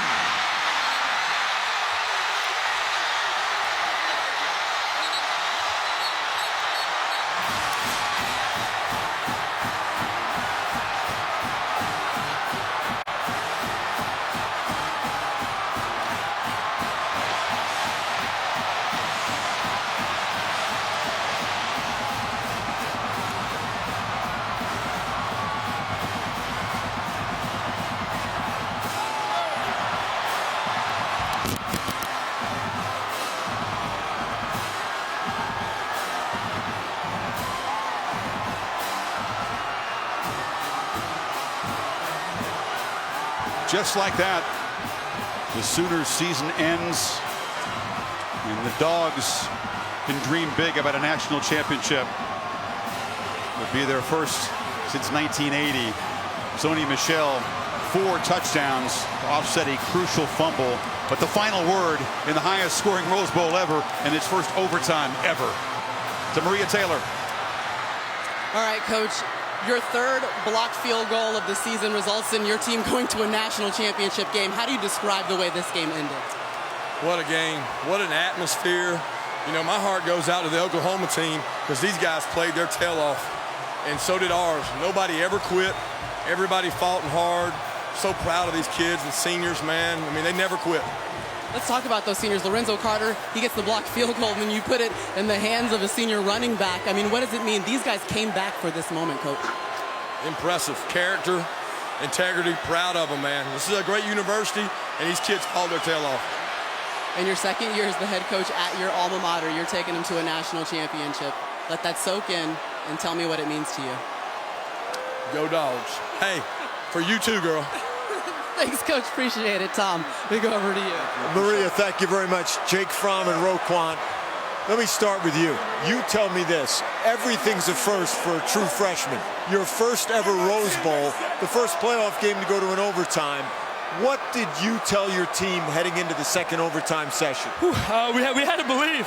You know, God is good, and He stayed with us. And, man, the guys on the team, we just stayed faithful. Roquan, man, everybody kept giving it their all. We kept the main thing. We kept chopping. And I mean, it's just an incredible experience to get to share with my teammates. This team was down 17 points toward the end of the first half. What was the message and the key adjustment at half? I mean, we kept believing. We knew we were a four-quarter team. And we were more physical. You know, we were more physical than them. And we just kept chopping. We knew each and every blow we took in the first half was going to pay off for us in the second half. And thank God it did. Roquan, we didn't call your name a whole lot in the first half. It seemed like you were frustrated. What was the key adjustment defensively? It was just doing what we do, and like we couldn't get, you know, we was facing a little adversity, but we couldn't let that change our approach and whatnot. So I wasn't really focused on what I could do, but it was more so a team thing, and we just came out the second half, made the right adjustments, even though they still did things, but we got it done. The chance now to go back to Georgia and play for the national championship. What does it mean to you, Roquan? It means everything, to bring all this back to the university, and like my family, all our families, and just team, all we've been through is just amazing, and I can't thank God enough, and I'm just so proud of all of these guys. Roquan and Jake, congratulations, guys. The Dogs headed to the national title. Chris? Massive plays as Mayfield is consoled the final game of his brilliant college career. Lorenzo Carter, one senior, made the block. That's him right there. Set up the game-winning touchdown for Sony Michel, his fourth today. Fourth, and don't forget the fumble that he had. Look at the blocks by Nada. Good block downfield. Look at the quarterback, Jake Fromm, picking up a block. But remember, Michel was the one who fumbled the ball that Oklahoma picked up and scored. How fitting that he's able to put that in the end zone. And, of course, there's the reaction from Baker Mayfield. Will never wear a Sooners jersey again. Post-game coverage, including the trophy presentation over on ESPN2. Going to shift it now momentarily to the second semifinal, Clemson and Alabama from the All-State Sugar Bowl.